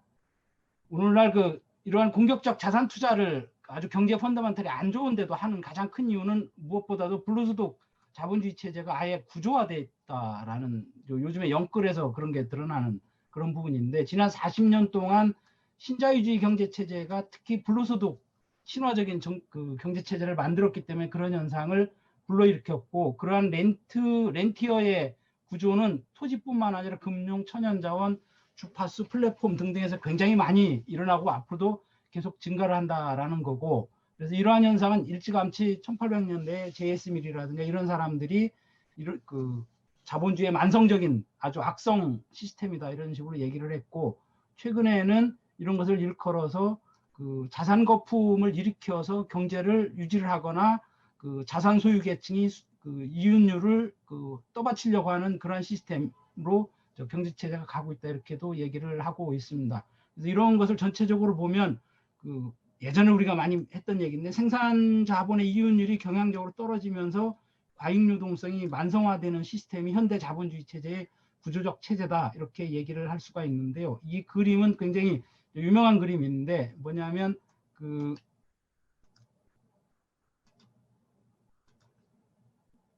이 부분이 우리가 말하는 생산 자본의 활동 영역이 되겠는데 이 생산 자본의 활동 영역에서 그 이윤율이 떨어지게 되면 재투자가 이루어지지 않고 과잉 유동성이 발생을 해서 1차적으로 요게 1차 자본의 1차 순환 영역이 되고 이 순환 영역이 그 하부 구조라든가 주택이라든가 부동산 또는 요즘 문제가 되고 있는 그 기본소득과 같은 소비 기금을 만드는 쪽, 그다음에 그 공간 투자로 넘어가게 되면 이 부분으로 유동성을 2차 자본 영역에서 그 해소를 하게 되고 이렇게 되면 부동산과 관련한 자산 가격이 증가를 하게 되는데 이 부분에서 해소가 안 되면 다시 그 과학기술 R&D 투자로 넣거나 아니면 교육 부분으로 그 넣거나 아니면 그 군산복합체 쪽으로 이동을 시키는 3차 순환 영역으로 자본이 이동을 하게 되는 이런 순차적 구조를 거치게 되는데 우리는 지금 현재 보면 교육 부분하고 그다음에 그 부동산 부분으로 과잉 유동성을 해소하는 이러한 그 자본주의 체제를 갖고 있다. 그 과정에서 교육비하고 그 부동산 가격이 급증하는 이런 문제를 안고 있다. 이렇게 말씀을 드릴 수가 있습니다. 이러한 것이 그 구조적으로 이루어지는 그런 시대로 와 있다 하는 거고 그러면 그런 2차 순환 영역으로 자본이 움직이는 시스템을 신자유주의 체제에서 지속적으로 그 강조를 했고 이것을 일컬어서 우리가 그 자산 기반 주거복지 체제라고 이렇게 얘기를 해 왔습니다. 그래서 흔히 그 하우징 에셋 베이스드 이코노믹 시큐리티라고도 하고 자산 소유 민주주의 체제라고도 했고 그것을 일컬어서 그 부시 같은 경우는 오너십 소사이어티였고 마거릿 대처는 네이션 오브 홈 오너스라는 어떤 이데올로기를 가지고 밀어붙였지만 결과적으로는 실패한 정책으로 드러나서 오늘날 나온 얘기는 그 MPO라고 하는 그 소규모 민간 임대 그 주택 소유자들이 그 부를 소유하고 불로소득을 향유하는 그런 시스템은 끝나버렸고 그렇지 못한 세대는 그 평생을 임대주택에 살아야 하는 임대주택 평생 세대인 제너레이션 렌트가 만들어졌다. 그 세대가 만들어졌다 하는 거고 이 틈바구니를 미국의 사모펀드가 비집고 들어오는 그래서 지금 SFR 채권을 대규모로 발행을 해서 전 세계적으로 주택 문제를 유발하고 있는 이런 상황을 남겼다. 그래서 그 과거의 베이비 부머 세대는 그 주택 자산을 보유하고 있었지만 그 현재 젊은 세대는 그 반대로 제너레이션 렌트가 될 수밖에 없었던 그런 상황이고 부가 엄청나게 그 외국의 경우도 양극화되는 시스템을 만들었다 하는 겁니다. 그래서 이러한 그 부의 그 민주화가 이루어져야 하는 이런 상황인데 그 반대로 그 부채 노예의 시대가 지금 만연하고 있는 이 상황이 현대 자본주의 체제의 구조적 성향이다 이렇게 말을 할 수가 있습니다. 우리나라의 경우는 아까 민 교수님 말씀을 잘 해주셨는데 그 재밌는 현상은 아까 그 부실채권 비율이 이렇게 떨어지고 있다라고 얘기를 했습니다. 2020년 9월 말 기준으로 보면 보면 이게 쭉 부실채권 비율이 이렇게 쭉 떨어지고 있습니다. 반면에 역설적인 건 대순충당금 적립률이 급격하게 증가를 하고 있다 하는 겁니다. 이 얘긴즉슨 뭐냐면 우리가 부실채권 비율이 낮아지는 것을 액면 그대로 받아들이면 안 된다라는 건데 정부가 코로나 대응 때문에 만기 연장과 상환유예로 해주는 이런 부분을 정상여신으로 분류해주는 완화 조치를 했기 때문에 사실상 차주의 실질 상태와 건전 상태를 우리가 반영할 수가 없다 하는 겁니다. 그래서 일종의 연명대출이나 깜깜이 차주 상태가 이제 잠재해 있는데 이 부분을 우리가 부실채권 비율로는 파악을 못한다. 그 반대 현상이 대손충당금 적립률이 굉장히 늘어나고 있는 그 현상을 통해서 우리가 확인을 할 수 있다. 그래서 이 부분에 대해서는 우리가 그 현재 우리나라의 차주 상태를 다시 면밀히 검토를 해야 한다. 위험성 가능성이 상존한다 이렇게 말씀을 드릴 수가 있습니다. 그래서 현재 대안이 그러면 뭐냐 이런 상황이 됐을 때 제가 제시해주고 싶은 대안은 미국의 토지은행 방식이 되겠습니다. 우리나라의 현재 토지은행 방식은 부동산 가격이 상승을 할 때에 대규모 택지를 비축하기 위한 용도로 쓰고 있습니다. 근데 이거는 구형 토지주택은행 시스템인데 현재 아직까지도 토지공사가 유지를 하고 있는데 이 부분을 전면적으로 개혁을 해서 이러한 그 경제위기 상황에 대응하기 위한 시스템으로 바꾸자. 미국은 그 2008년 금융위기 때 헤라법을 계기로 해서 NSP에 이런 프로그램을 넣어서 연방법으로 토지은행을 아예 개념 정의를 하고 지원을 할 수 있도록 이렇게 하고 있고, 그 각 도시마다 도시의 특성에 따라서 약 한 140여 개 정도의 토지은행 프로그램을 운영을 하고 있다 하는 거고요. 그 기능들은 주로 보면 아까 계속 그 문제가 됐던 문제부동산, 예를 들어 조세 압류나 부실채권이나 금융기관의 그 원리금 상환을 못하는 이런 문제부동산을 그 비축하는 그런 기능을 하고 있고, 그 다음에 그 문제은행, 그 문제부동산이 많이 갖고 있는 경우에는 그 토지은행이 보유 중인 그 재고부동산을 처리하는 개발업자로서 통상적으로 기능은 하지 않는데, 적합한 처리기구를 찾지 못할 경우에는 개발업자로서도 토지주택은행이 기능할 수 있는 그런 상황으로 만들어 놨다라는 거고, 그 다음에 그 산업도시처럼 금융위기는 아니더라도 그 산업도시가 쇠퇴하고 있거나 도심 재생이 잘 안 이루어지는 이러한 경우에는 토지은행 자체가 압류부동산에 대한 번원 정리하고 토지 필지 정리라는 이런 기능을 동시에 수행을 하기 때문에 이런 그 비정상 토지를 정상 토지로 환원시키는 그런 역할도 그 수행을 하고 있다 하는 거고, 그 다음에 여기서 인수한 그 아까 그 민 교수님 그 말씀 중에는 우선 매수권을 이 토지은행에 줄 수도 있겠다, NPL 처리 기구로 그런 말씀을 하셨는데, 그런 기능을 수행을 할 경우에는 뭐냐면 그거를 어느 정도 정리를 한 다음에 어포더블 프라이스로 그 토지주택은행이 계속 비축을 하면서 일종의 그 주택가격 안정화 기능을 하고 주택의 공공성을 제고하는 높이는 그런 역할을 이런 토지주택은행이 수행을 하고 있다 하는 거고, 그 다음에 역설적으로 그 토지주택은행이 문제부동산의 문제점을 처리를 하고 나면 부동산 가격이 오르기 때문에 젠트리피케이션이 발생하는 문제가 발생을 하게 되는데, 이 젠트리피케이션 문제는 토지주택은행의 해당 지구를 정리를 하면서 비축 그 상가라든가 비축 주택, 비축 토지로 일정 기간을 비축을 하고 있으면 오히려 그 젠트리피케이션 문제를 해소하는 데 기여를 할 수 있다, 이렇게 얘기를 하고 있다라는 거고, 그 다음에 가장 중요한 부분은 압류 부동산이나 조세 체납 부동산에 대해서 그 기존의 파산 시스템 기반의 경매 시스템을 근본적으로 바꿔야 하는 기능을 이 토지주택은행이 수행을 한다 하는 겁니다. 좀 전에 그 발표자님께서 말씀하신 대로 우리나라의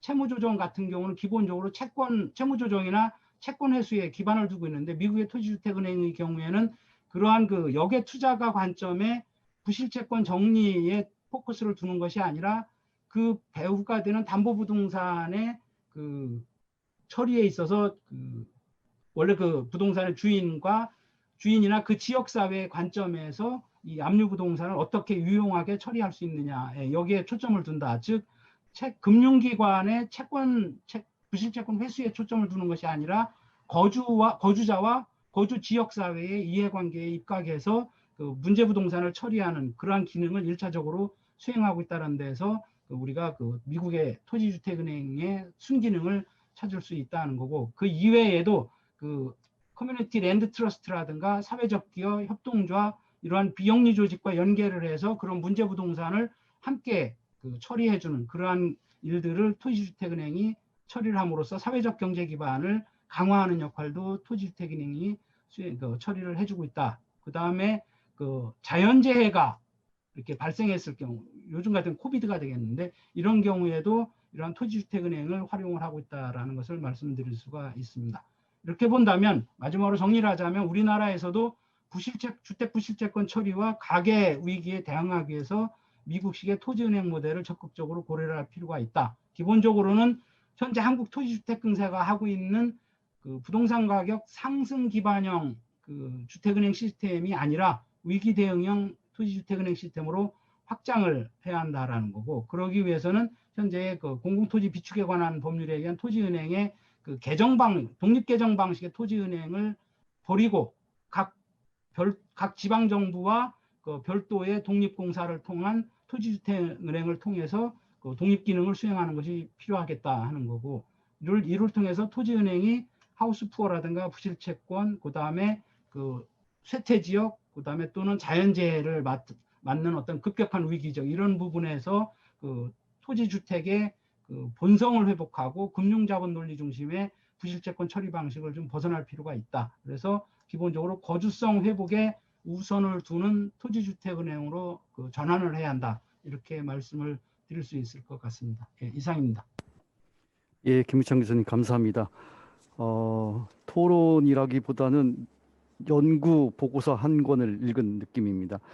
아마도 김우창 교수님께서 말씀하신 부분은 그동안은 우리가 신자유주의 체계에서 가계부채 문제가 단순히 이 거주자들의 주택을 매수하는 데 필요한 자금을 제공한다라는 차원을 넘어서 주택의 양극화, 자산의 양극화를 초래하고 그로 인해서 위기 시에 또는 평상시에도 지속적인 위기가 발생할 수밖에 없는 체제를 만들어 왔다. 따라서 이제 부의 민주화를 위한 전략을 추구할 필요가 있다라고 말씀을 하셨고, 그에 대한 대안으로서 미국의 토지은행 제도를 적극적으로 좀 활용하는 게 어떻겠느냐. 이 토지은행이 경제 위기 시의 대응 모델뿐만 아니라 평상시에도 이런 제도를 통해서 사람과 지역사회 중심으로, 즉 채권 회수 기능의 중심이 아닌 사람과 지역사회 중심으로 좀 바뀔 필요가 있다. 이를 위해서 독립적인 어떤 투자은행을 설립을 통해서 적극적인 사람과 지역사회를 회복시킬 수 있는 그런 방향으로 이 제도를 활용할 필요가 있다라는 말씀을 해주셨습니다. 예, 김우창 교수님 감사하고요. 두 번째로는 천연숙 원장님 의견을 듣도록 하겠습니다. 네, 이게 좋은 주제로 세미나를 진행하는데 제가 토론을 하게 돼서 참 영광이라고 생각합니다. 굉장히 어려운 주제여서 제가 저 나름대로 공부하는 기회가 됐던 것 같습니다.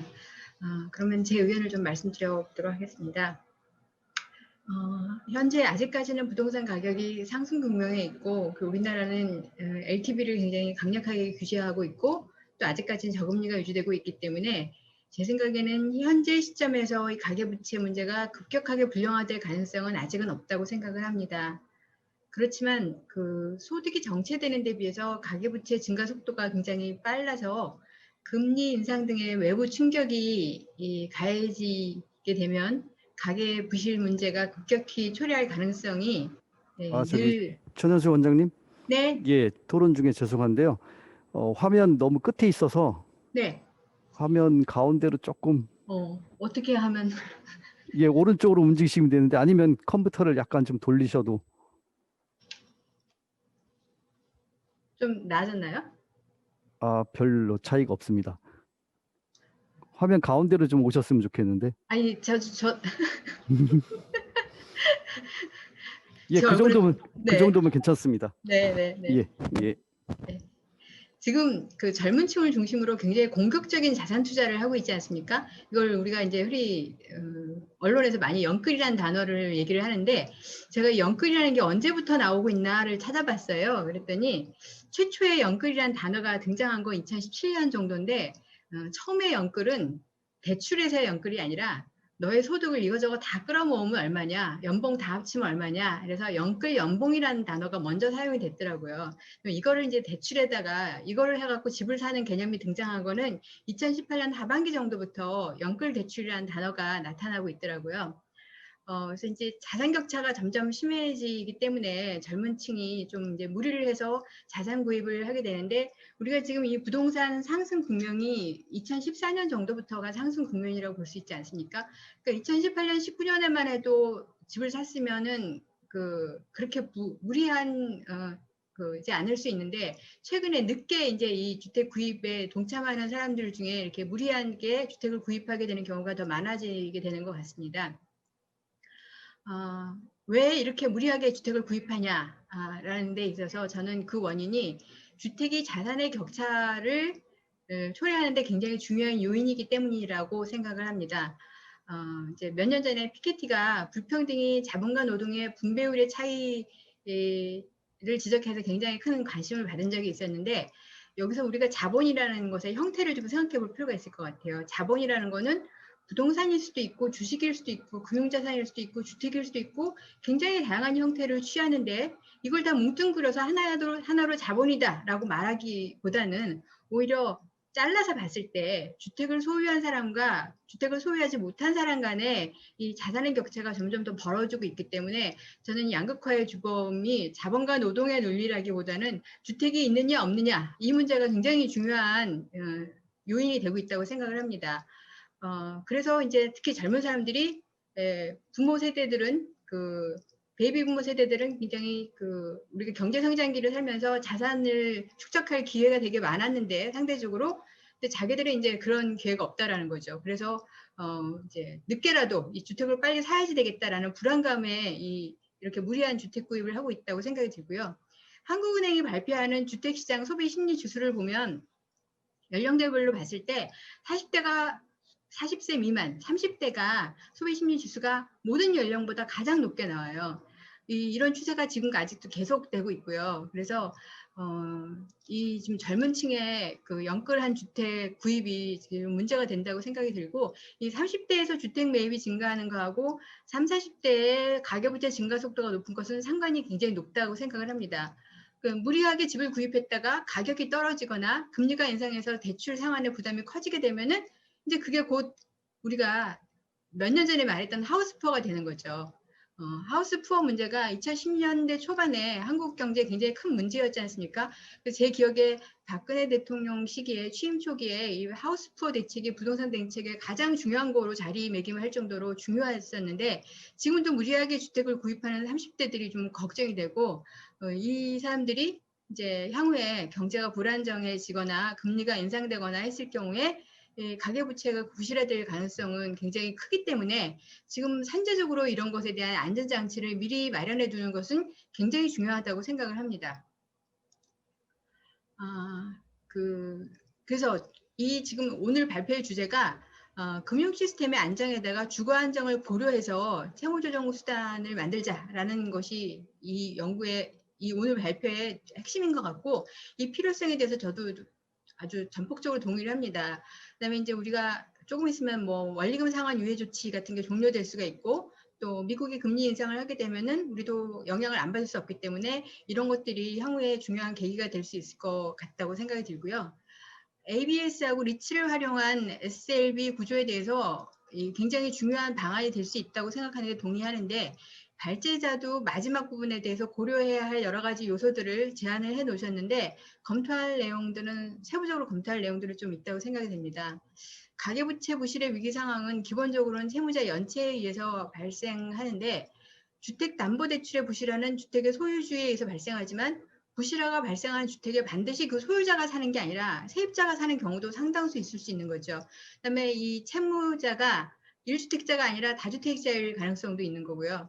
그래서 주거 안정 측면을 고려할 경우에 채무자가 소유자이면서 거주자인 경우뿐만 아니라 임차인이 거주하는 경우에 또 어떻게 할 것이냐, 또 채무자가 다주택자인 경우, 또 다양한 경우가 있을 수 있기 때문에 또 소득이나 자산의 범위도 굉장히 넓기 때문에 지원 대상의 기준과 선정을 어떻게 할 거냐라는 문제가 굉장히 중요하다고 생각을 합니다. 한편 부실 채권으로 인한 주택을 리츠로 넘길 때 그때 넘길 때 주택 가격이 채무자의 채무 금액하고 임차 보증금을 합한 금액보다 낮을 수가 있지 않습니까? 이렇게 되면 이 주택을 사들이는 LH나 이런 공공기관에서 이걸 사들일 때 이게 이제 처음부터 손실을 안고 갈 수밖에 없는 문제가 있을 수 있고요. 또 세입자의 임차 보증금이 보호되지 못하는 경우에도 임차인이 계속 거주를 보장해 주려면 리츠가 그 손실을 감당할 수밖에 없는 이런 문제가 있다고 생각이 됩니다. 따라서 채무자가 거주자인 경우하고 달리 임차인이 따로 있는 경우에는 임차인 주거 안정과 리츠의 손실 최소화를 같이 할 수 있는 그 방안을 같이 검토해야 될 필요가 있다고 생각을 하고요. 또 LH, SH 등의 공공사업자가 매입해서 매입임대 주택으로 활용하는 거하고 결합하는 방식을 검토해 보는 건 굉장히 좋다고 생각을 하는데 근데 이렇게 하려면 현재 우리나라가 갖고 있는 매입임대 주택은 아파트는 매입하지 못하도록 되어 있어요.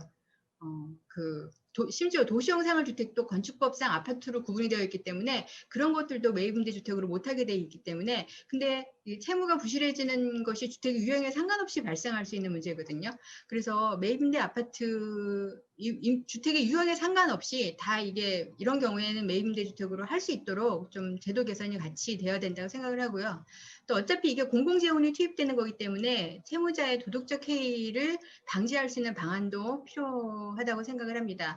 또 국민주택기금이라는 것이 이미 용처가 다 정해져 있기 때문에 그것을 활용하는 가능성의 문제라든가 매입 가격과 매도 가격을 어떻게 한정할 거냐의 문제, 그다음에 뭐 기존에 이미 있는 제도와의 역할 분담의 문제 이런 것까지 좀 향후에 검토해야 할 내용들은 많이 있다고 생각이 들고 이에 대해서 좀 더 심도 있는 그런 연구와 토론이 앞으로 이루어졌으면 좋겠다고 생각이 됩니다. 오늘 주제 굉장히 채무의 문제뿐만 아니라 가계부채 문제뿐만 아니라 이거를 주거 안정과 결합시켜서 보려는 시도로서 굉장히 의미 있는 시도라고 생각이 들고요. 지금 당장 문제가 되지는 않지만 향후를 고려했을 때 우리가 미리미리 이런 검토안을 준비할 필요성이 있다는 측면에서 굉장히 중요하고 의미 있는 발표였다고 생각을 합니다. 감사합니다. 예, 전현수 원장님 감사합니다. 천 원장님 말씀은 뭐 영끌이라고 하는 현상이 나타나게 된 계기, 그 안에서 젊은 세대가 주택을 많이 구입하고 대출도 많이 받기 때문에 위기 시에 하우스푸어 문제가 발생할 가능성, 이런 가능성에 대한 선제적 연구의 중요성에 대해서 말씀을 해주셨고, NPL의 인수 가격, 또 SLB 리츠가 주택을 매수하는 가격, 또 임차 보증금 반환 보증에 관한 문제, 그다음에 매입임대주택 프로그램과 연계할 때 필요한 제도 개선, 그다음에 주택 도시기금의 역할의 어떤 개선, 그리고 가장 중요한 도덕적 해이를 어떻게 방지할 것인가에 관한 말씀을 해주셨습니다. 예, 다음으로는 김진웅 교수님의 토론을 듣도록 하겠습니다. 네, 토론하도록 하겠습니다. 일단은 발제하느라 민성훈 교수님께서 고민 많이 하셨던 것 같고요. 연구가 지금 진행 중인 거죠. 다 종료가 된 건 아니신 것 같고요. 그렇죠? 그런 차원에서 조금 드릴 말씀도 있을 것 같습니다. 일단 첫 번째는 앞부분에서 저는 되게 좀 좋은 것 같아요. 어떤 부분이 좋냐면은 지금 주거 안정이라고 흔히 이야기하면은 흔히 공공임대 주로 임차에 대한 제도만으로 가지고 이야기하는데, 아까 김영찬 교수님 물론 다른 각도에서 이야기하셨지만 에셋 베이스드 웰페어가 정부가 그렇게 원해서 도구마를 그렇게 가지고서 가는 부분도 있을 수 있겠지만은 청년들 내지 사회초년 가구가 자가에 대한 선호가 의외로 높습니다. 그리고 서울 같은 경우에는 장기적으로 그와 같은 소득도 발생할 가능성이 높고, 자가를 선호하는 그런 가구가 지금 대출의 힘을 빌려서 자가를 원하는 가구가 분명히 존재하기 때문에, 또 지금과 같이 주택 가격이 상승하는 차원에서는 그 대출의 힘을 빌리지 않고서는 자가를 영원히 달성하지 못하는 그런 것이 있기 때문에 가계대출이 급증하고 있다는 것이 자꾸 문제만 돼서는 안 될 것 같고요. 이렇게 감당 가능한 장기적인 소득으로 지탱할 수 있는 가계대출은 저희가 분리해서, 특히 사회초년 가구의 경우에는 분리해서 접근하는 것을 저희가 더 이상 하지 않으면은 안 되는 것이 현재 시기의 트렌드인 것 같아요.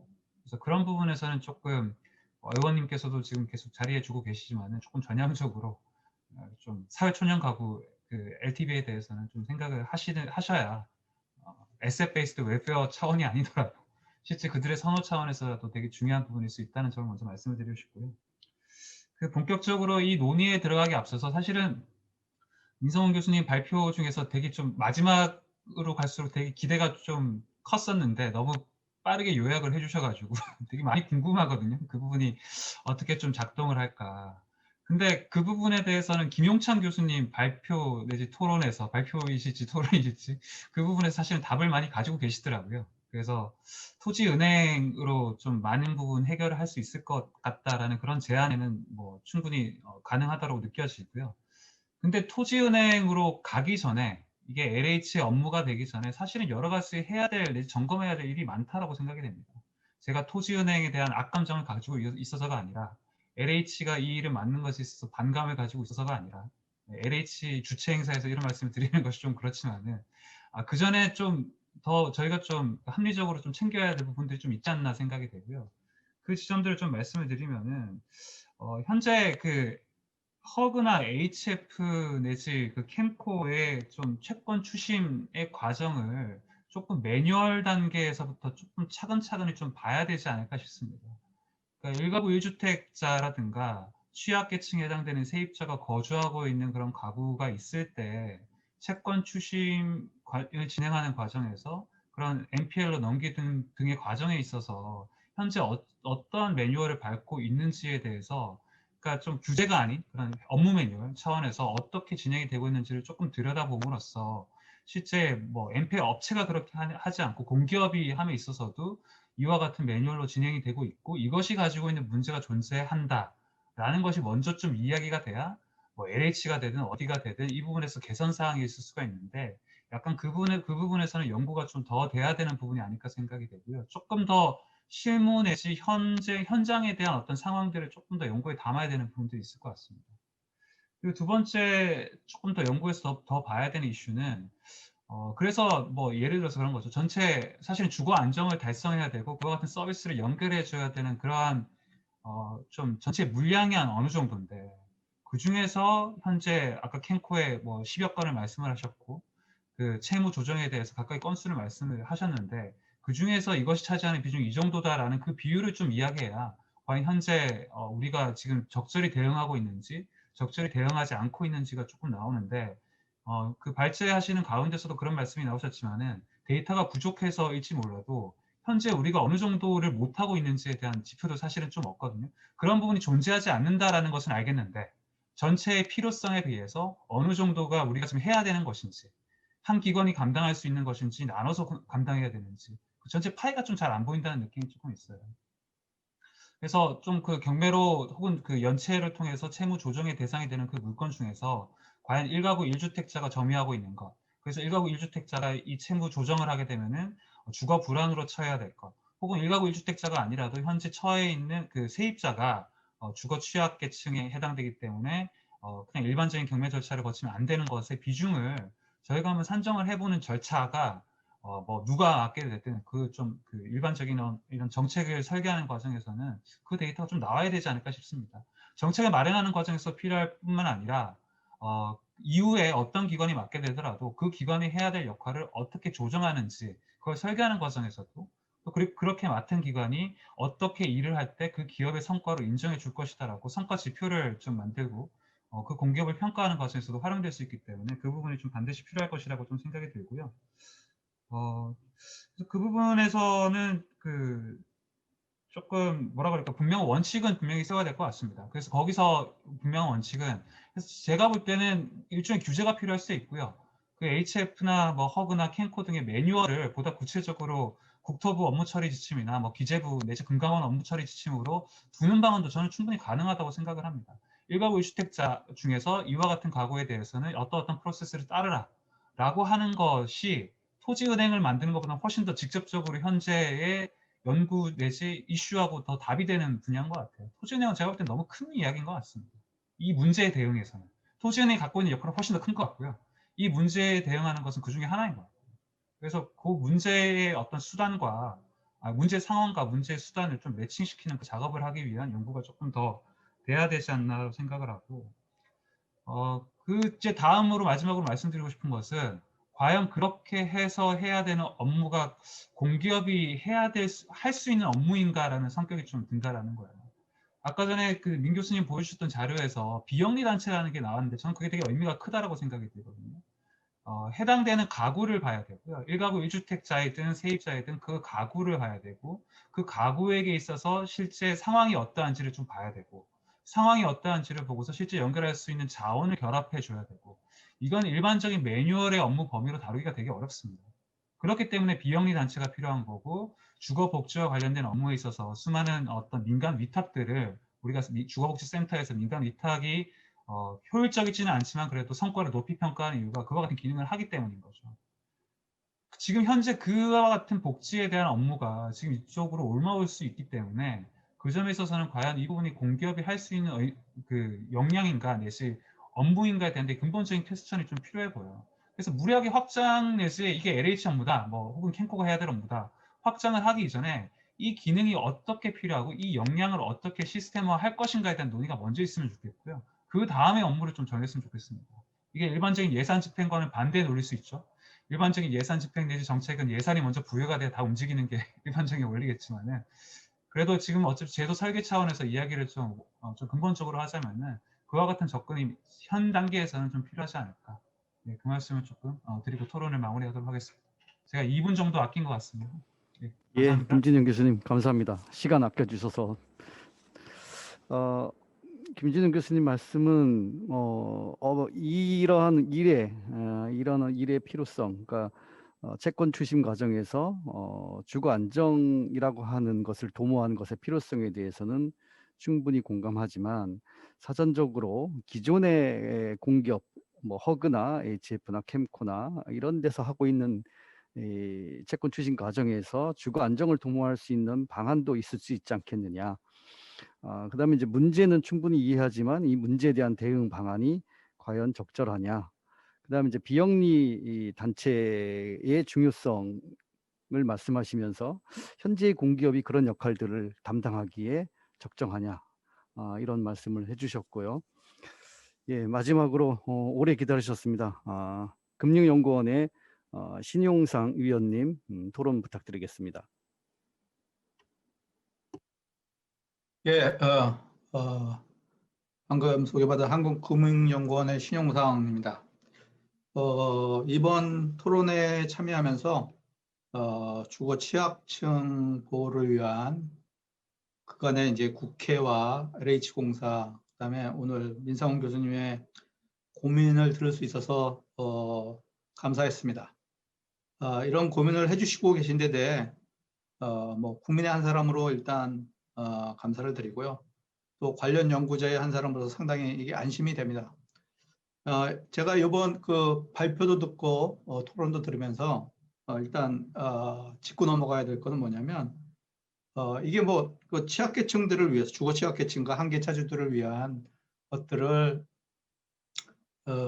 잘해보자, 뭐 이런 얘기들은 그동안에 계속 있어 왔고 항상 있었던 얘기라고 생각합니다. 그런데 오늘 발표해 주시는 우리 민 교수님의 발표를 보면서 제가 좋았다라고 생각된 건 뭐냐면, 당연히 또 평가를 받아야 된다고 생각하는 부분은 구체적 모델을 좀 제시해 주셨다는 거예요. 그래서 맨 뒤에 페이지에 보면 그런 내용들이 쭉 있는데, 아까 그 우리 김주현 교수님도 아쉬움을 좀 말씀드렸지만 그걸 좀 자세히 좀 말씀해 주셨으면 좋겠다.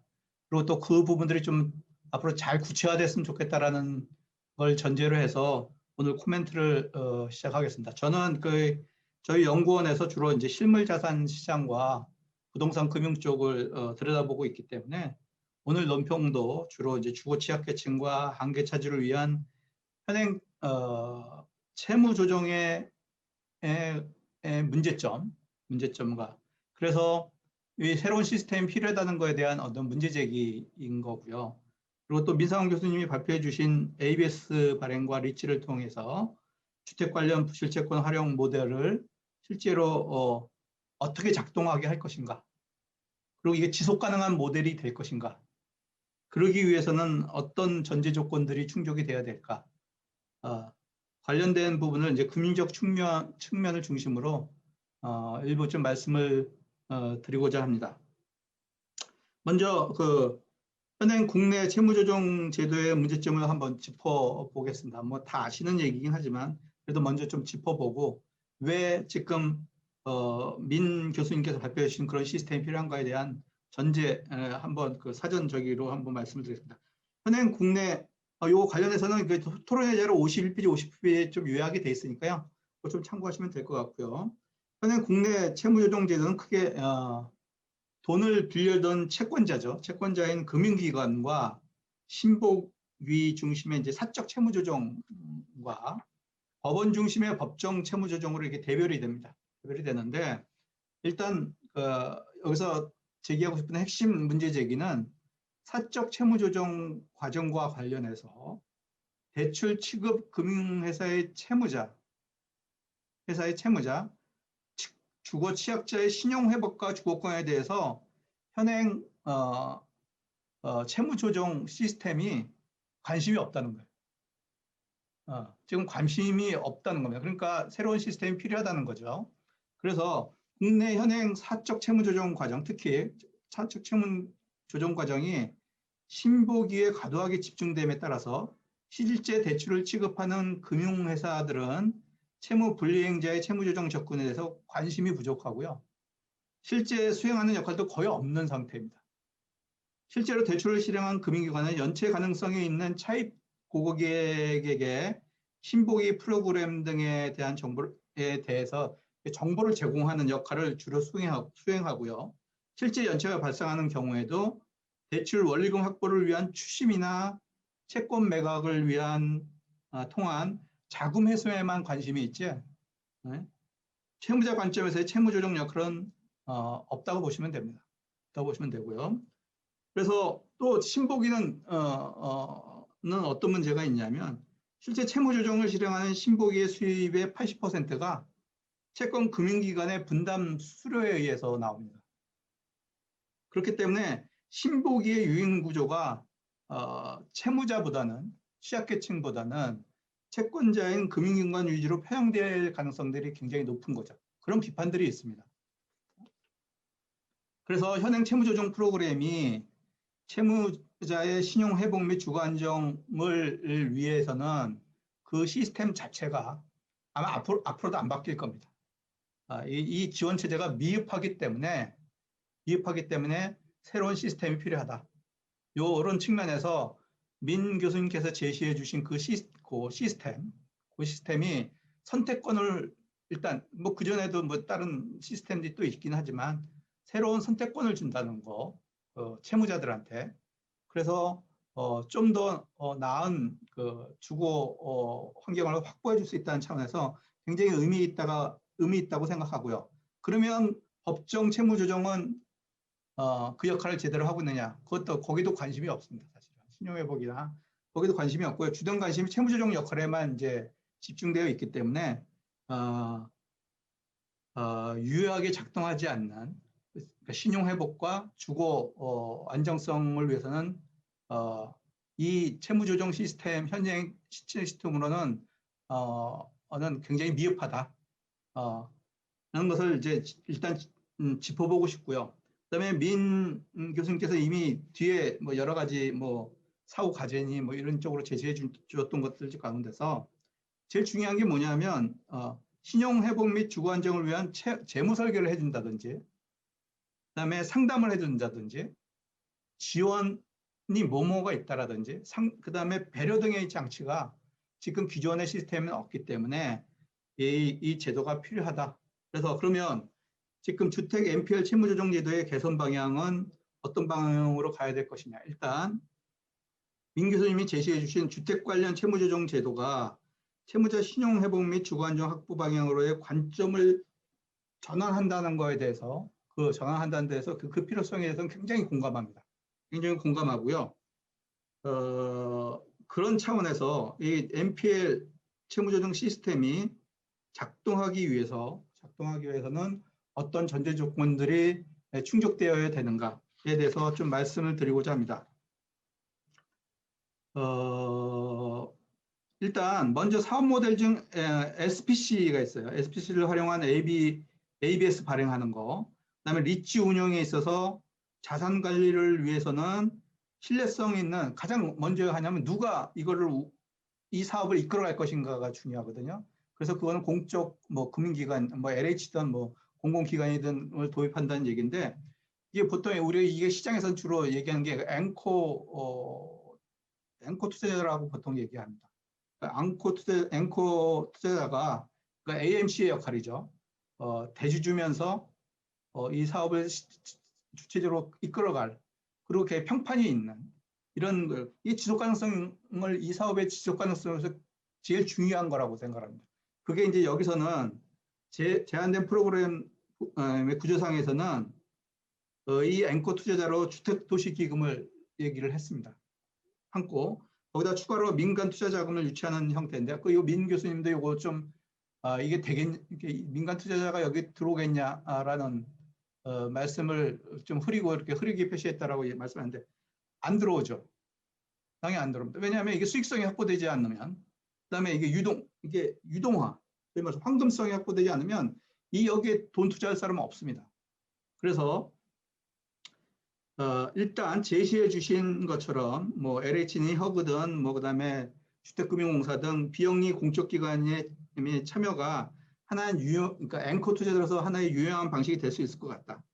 그렇지만 민간 투자자들이나 여기에는 그러니까 공공구성만 강조하다 보면 여기에는 결국은 뭐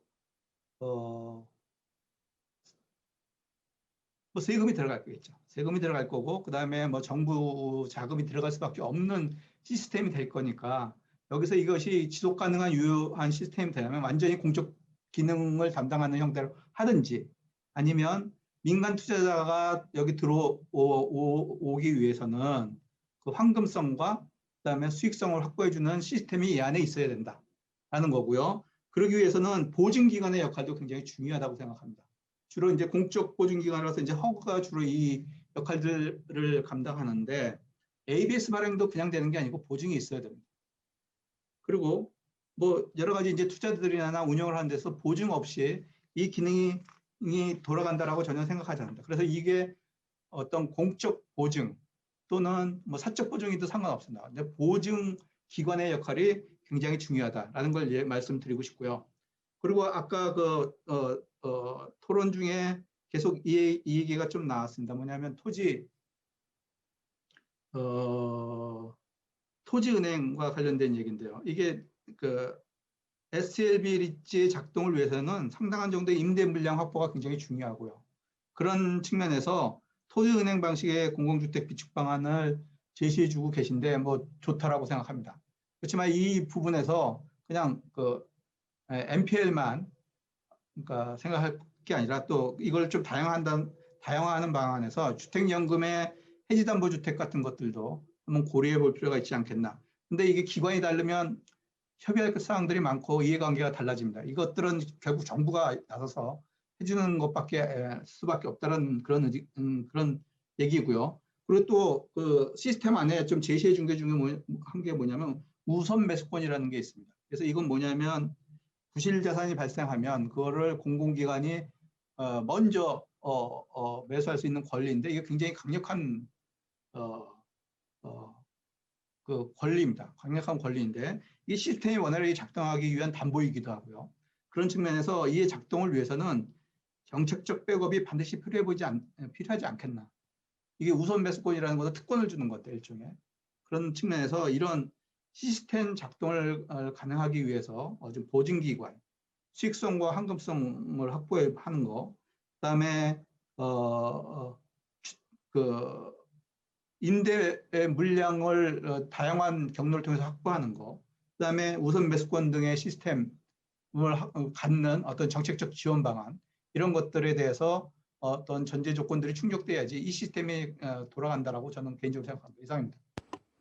예, 신은상 박사님 감사합니다. 신 박사님 말씀을 간단하게 요약하면 기존의 그 사적 공적 채무조정 프로그램들이 세입자나 채무자의 주거 안정에는 관심이 없는 체계로 운영되고 있다. 따라서 신용회복 플러스 주거 안정을 위한 프로그램 모델은 매우 필요한 상황이다. 이를 위한 전제 조건으로 공공성 강화와 수익성 확보를 어떻게 확보할 것인가. 또한 이제 보증기관의 중요성 그리고 우선 매수권과 같은 어떤 강력한 권한을 확보하려면 정책적 백업이 필요하다라고 요약할 수가 있겠습니다. 예, 혹시 유튜브에 의견이 들어왔나 확인해 보니까 유튜브에 특별한 의견은 없는 것 같습니다. 이상으로 네 분의 토론 말씀을 들었는데요. 마지막으로 토론자의 의견에 대한 민성원 교수님의 의견을 듣도록 하겠습니다. 예, 네 분 토론자 분들의 의견 정말 감사합니다.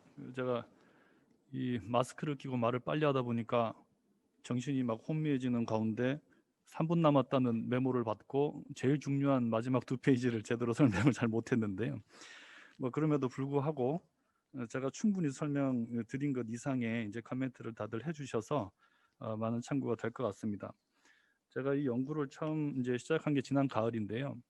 그때는 오늘 우리 이 세미나 하고 있는 오늘쯤 됐을 때 어떤 모습일지 상상이 가지 않았습니다.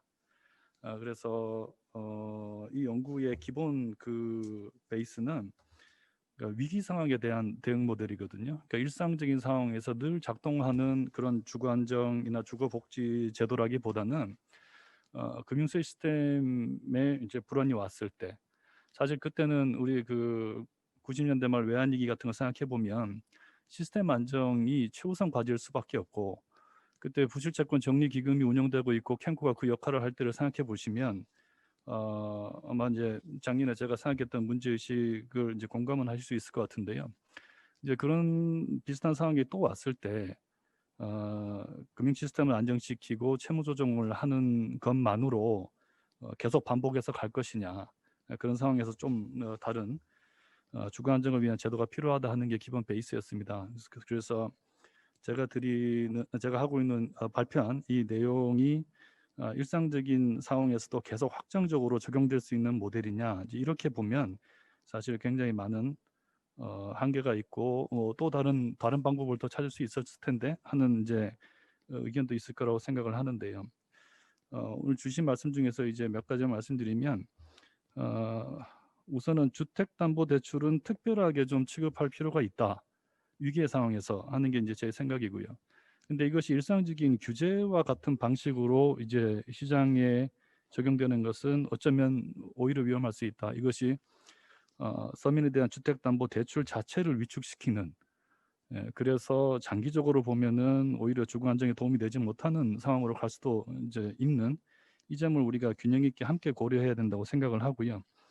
그래서 순수하게 이제 위기 대응의 차원에서 이 그 대안들을 생각을 했고, 그 과정에서 이제 제가 그 매입 임대 사업이나 또는 그 토지은행 제도와 장기적으로 연계해서 한번 볼 필요가 있다는 말씀은 이제 드렸지만, 메인 모델로 당장 실행할 수 있는 이제 리츠를 가지고 이제 말씀드린 것도 뭐 그런 그 이유 중에 이제 하나입니다. 그래서 김영찬 교수님 말씀 주신 토지은행 제도를 토지주택은행으로 제도를 확대해서 장기적으로 이렇게 비축해가는 수단으로 활용하자. 그러니까 이것은 만들었다 없어졌다 할 수 있는 리츠에 비해서 훨씬 안정적이고 장기적인 이제 제도라고 생각을 합니다. 그래서 아까 김준영 교수님 말씀 주신 것처럼 아주 큰 그림에서 장기적으로 이게 추구할 가치는 이제 인정이 되지만, 제가 지금 하고 있는 이제 위기 대응 방안으로서는 이제 당장에 활용하기는 좀 이제 어렵고 장기 과제로 이제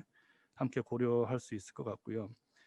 그리고 천연수 원장님께서 말씀 주신 여러 가지 이제 그 실무적인 그런 이슈들 중에서는 아까 이제 리츠가 잘 유지되기 위해서는 이제 그 손실이 나지 않고 저렴한 가격에서 사고 가격이 올랐을 때 팔고 뭐 하는 그런 것이 이제 이루어져야 되는데, 이게 일상적인 상황에서 계속 지속될 수 있을 거냐 하는 이제 염려, 그 부분도 이게 이제 그 위기 상황에 일시적으로 가동되는 어떤 수단이라는 그 측면에서 보면 그 이제 그 사이클을 가정을 하고 이제 들어가는 이 연구의 이제 베이스를 좀 이해해 주실 수 있을 것 같아요.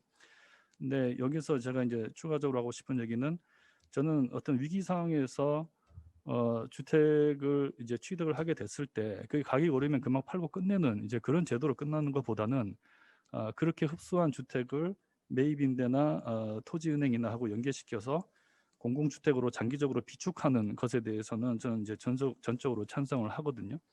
그래서 그거는 단계를 이게 위기 상황과 일상적인 상황으로 좀 나누어서 좀 그 방안을 한번 정리해 보는 방식으로 여러분들의 의견을 고민을 한번 그 연구에다가 반영을 한번 해보도록 하겠습니다. 네, 그리고 그 신용상 위원님께서 기존 채무조정 제도를 말씀을 주셨는데요. 이 채무조정이나 뭐 부실채권 정리하는 제도들은 뭐 우리나라뿐만 아니라 미국도 그렇고 대부분 금융 위기의 상황에서 막 발전을 해가고 있습니다. 이제 그러다 보니까 금융 시스템 안정에 포커스가 가 있을 수밖에 없고요. 그걸 나무랄 수 있는 상황은 아니라고 생각을 합니다. 그때는 또 그렇게 해야 되는 상황이기 때문에. 근데 이것이 이제 대부분 자본주의 국가에서 반복적으로 발생하고 있고, 이제 그때마다 똑같이 대응할 수는 없다 하는 게 이제 저의 생각이거든요.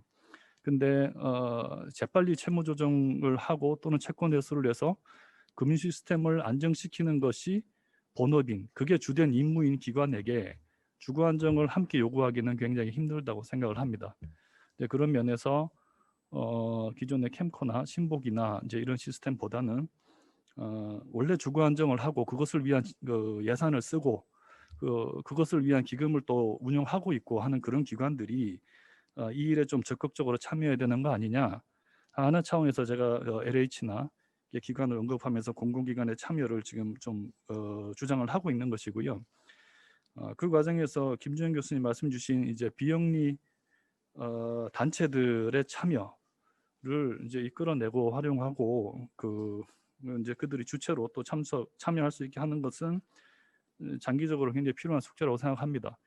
공기업이 모든 걸 다 할 수는 없으니까요. 근데 이제 아까 말씀드린 것처럼 위기 대응의 상황에서 굉장히 신속하게 움직여야 되고 그리고 많은 예산과 자금을 또 집행을 해야 되고 하는 이런 과정에서 가장 주된 이제 앵커의 역할은 공기업이 하는 게 맞지 않나 하는 게 이제 지금까지의 고민의 내용이고요. 이때 이제 사회적으로 활동할 수 있는 비영리 단체들과 어떻게 이제 온라인에서 할 거냐 하는 것에 대해서는 아까 주신 말씀 고려해서 계속 연구를 고민을 해보도록 하겠습니다. 이 정도로 제 답변 마치겠습니다. 예, 감사합니다.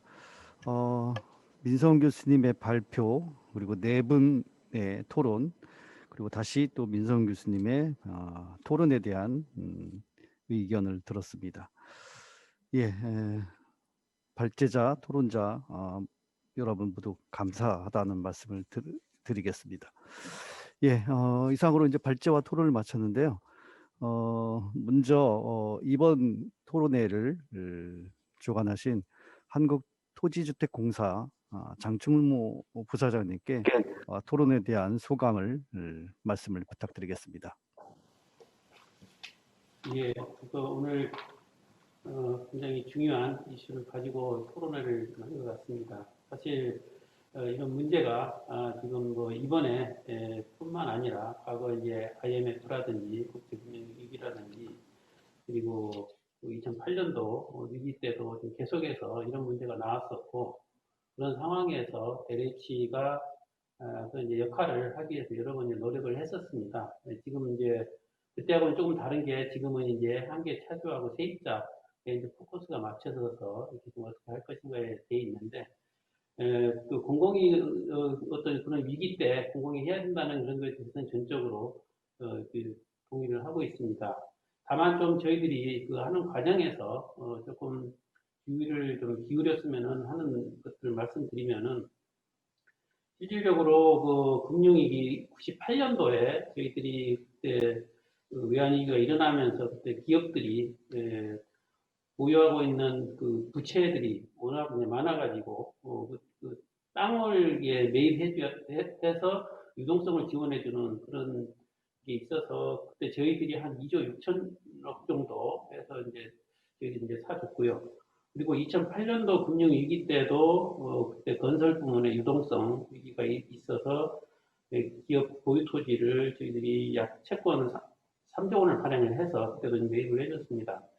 근데 이제 그 매입하는 것까지는 이게 좋은데 그 이후에 이 매입 토지에 대한 어떻게 보면은 이제 굉장히 이제 부실 그 자산들인데 이거에 대한 이제 관리 과정을 이렇게 살펴보면은 현재 굉장히 많이 지금 현재까지도 저희들이 이것 때문에 좀 손실을 굉장히 많이 보고 있고 아직까지도 이 토지를 처분을 못하고 있는 토지들이 굉장히 많이 남아 있습니다. 그 정도로 좀 이렇게 쉽지가 않은 그런 상황이고요. 그리고 2013년도에도 그때 이제 민간이 그 부도가 많이 일어나면서 민간 사업자들이 그때 부도 임대주택도 저희들이 한시적으로 이렇게 매입을 해서 약 5,500억 정도 했었는데 이때도 지금 현재 그 부실 시공 그런 문제가 아직까지 남아 있고 그리고 노후주택 매입에 따른 수선유지 과다 발생 그리고 높은 공가 외나 운영 손실로 인해 가지고 이것도 저희들이 지금 연간 한 320억 정도 계속 지금 손실이 발생하고 있는 상황입니다. 이제 그 이후에도 계속 미분양 주택 이제 매입이라든지 아니면은 그 개인들이 하는 주택에 대한 한계 차주 지원을 위해서 그때 니치를 설립을 해서 2013년도, 14년도에 약 1,000호 정도, 3,000억 정도 계속 이제 매입한 사례가 있고요. 그리고 18, 19년도에도 국민 희망 임대 니치 주택이라고 해서 그때는 이제 이게 많이 신청을 안 해가지고 26호 정도로 이제 그친 사례가 있는데 사실 이제 그 정도로 이게 지금 공공에서 역할을 이제 하지만은 운영 과정에서는 그만큼 좀 이제 힘들다라는 걸 이제 부분을 좀 말씀드리고 싶고요. 그래서 이제 제일 중요한 게 뭐냐면은 매입 한계 차주가 발생한다고 해서 무조건 이제 매입해주는 그것이 아니라 매입했을 때 어떤 기준 그 부분이 굉장히 더 중요한 것 같다. 그리고 LH 공공기관에서 이 부분을 매입을 할 때는 이게 지금 개인 소유자의 주택인지 아니면 다주택 소유자의 주택인지 그리고 이분의 소득이 어느 정도인지 그리고 뭐 주택의 상태가 노후도가 지금 굉장히 뭐 심하다든지 안 한다든지 왜냐하면은 이것을 가지고 향후에 비치를 해서 이걸 회수를 해야 되기 때문에 그런 부분까지 이제 검토를 해서 어떤 매입의 기준을 이제 만들어서 해야 되는데 사실 매입 기준을 이제 많이 이제 이렇게 이제 좀 강화하다 보면은 이제 많은 분들을 이렇게 이제 구제를 못하는 그런 문제도 있는 것 같습니다. 그래서 말씀드리고 싶은 거는 이게 이제 채무 조정 과정에서의 은행에서의 역할과 그다음에 LH가 그 임대주택 그 지원에 대한 그 부분과 그 연결 고리가 지금 끊어져서 지금 발생하는 그런 부분이기 때문에 좀 사전적으로 그 부분에서 어떤 교감이라든지 이런 부분을 좀 이게 더 강화하는 게 어떤가. 그리고 이제 그 현재 저희 LH 이제 공사법상에 법적으로 LH 역할을 보면은 이렇게 이제 부실채권에 대한 그 매입이라든지 이런 업무를 지금 할 수 없도록 그렇게 되어 있습니다. 사실 이제 이 부분이 같이 연계가 되면은 우리가 매입해주면서 주거 안정하고 같이 매칭을 시켜서 이렇게 좀 해줄 수는 있는데 이제 그런 부분이 저희 이제 법에도 이제 공사법 역할에도 지금 없기 때문에 좀 이제 한계가 있는 것 같고 전체적으로 뭐 이게 어떤 제도나 이런 부분들이 또 이제 되면은 각각의 법에 의해서 아니면 정부 지침에 따라서 이게 어떤 기준이 정해지고 하는 거기 때문에 LH에서는 적극적으로 그거에 대해서 할 생각을 가지고 있습니다. 다만 이제 그 과정에서 어떤 기준이나 이런 부분들이 조금 더 세분돼서 그리고 LH도 사업시행자로서 조금 이제 향후에 좀 손실을 안 보는 그런 이제 구조가 되었으면 하는 생각입니다. 이상입니다. 예, 말씀 잘 들었습니다. 아마도 이 사업을 하게 되면 중추적인 역할을 하게 될 거라는 생각에 아마 매입의 문제보다는 어떻게 관리할 것인가, 또 LH의 전체 사업에 미치는 영향도 함께 고려한 정책 대상의 특정이 매우 중요하다. 그리고 관련된 제도의 개선도 필요하다는 말씀 잘 들었습니다. 예, 다음으로 끝까지 이 토론회를 주최하시고 자리를 함께 해주셨던 양경숙 의원님의 마무리 말씀 부탁드리겠습니다. 네, 그 발제와 토론 너무 잘 들었습니다. 그리고 토론회를 훌륭하게 이끌어주신 임재만 교수님 고맙습니다. 특히 또 토론회를 함께 주관해주신 LH 공사의 그 장충모 부사장님 고맙습니다. 수고 많으셨고요. 말씀드리니까 기대도 아주 큽니다. 큰 역할을 잘 해주실 거라고 생각합니다. 또 그 한계차주와 부실 채권, 주택 부실 채권 실태 그리고 또 운영 현황 대안까지도 심도 있게 말씀해 주신 우리 민성훈 교수님 고맙습니다. 뭐 김용찬 교수님, 천연숙 원장님, 김준영 교수님, 또 신영상 위원님 모두 아주 주옥 같고 보석 같은 말씀들이었다고 생각합니다. 발제만 훌륭하신 게 아니라 토론하시는 모든 분들의 내용 하나하나가 역시 전문가들이 다르시구나 이런 생각을 했고 많이 배웠습니다. 지금 뭐 부동산 폭등과 폭락에 많이 서민들에게 그 미치는 영향은 박탈감뿐만 아니라 잘못하면 재앙 수준의 위기도 닥칠 수 있다고 생각합니다. 이 주거 불안의 문제나 어려움을 저는 누구보다도 잘 알고 있다고 생각합니다. 오늘 말씀해 주신 의견들, 고견들은 발제나 토론문은 물론이고 토론해 주신 내용도 잘 정리를 해서 자료집 형식으로 책자로 만들어서 모두 보내드리겠습니다. 그리고 또 청와대의 담당 부서, 또 국토교통부, 또 국토교통위원회 의원님들이나 기획재정위원회 의원님들 모두에게도 다 보내드려서 이 법과 제도를 보완하고 보강하면서 서민들의 주거 안정이 더 잘 될 수 있도록 하는 결과를 만들 때까지 저도 최선을 다하겠습니다. 이 LH 공사가 하는 방향이 또 선제적이고 맞다고 보기 때문에 도움이 필요하다면 다른 의원님들을 설득해서 함께 도와드리는 역할도 하겠다는 말씀을 드립니다. 아무튼 오늘 토론회에 참석해 주신 모든 분들께 진심으로 감사드립니다. 고맙습니다. 예, 양교승 의원님 감사합니다.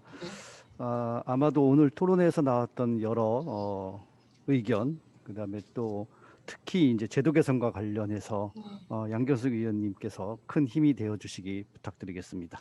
네, 고맙습니다. 열심히 하겠습니다. 예, 감사합니다. 예, 이로써 오늘 토론회는 모두 마치기로 하겠습니다. 오늘 토론회가 관련 제도의 설계와 또 정책 개발에 큰 밑거름이 될 것으로 믿습니다. 특히 유튜브를 통해서 끝까지 함께해 주신 분께도 감사한 말씀을 드립니다. 이 토론회를 주최하신 양경숙 의원님과 진성준 의원님께 깊은 감사 말씀을 드리며 또 이 토론회를 주관하신 한국토지주택공사의 장충모 부사장님께도 깊은 감사의 말씀을 드립니다. 특히 오늘 발제를 해주신 민성 교수님과 토론회에 임해주신 김웅창 교수님, 천연승 원장님, 김준영 교수님, 신흥삼 박사님께도 깊은 감사의 말씀을 드립니다. 예, 이것으로 정책 토론회를 모두 마치도록 하겠습니다. 감사합니다.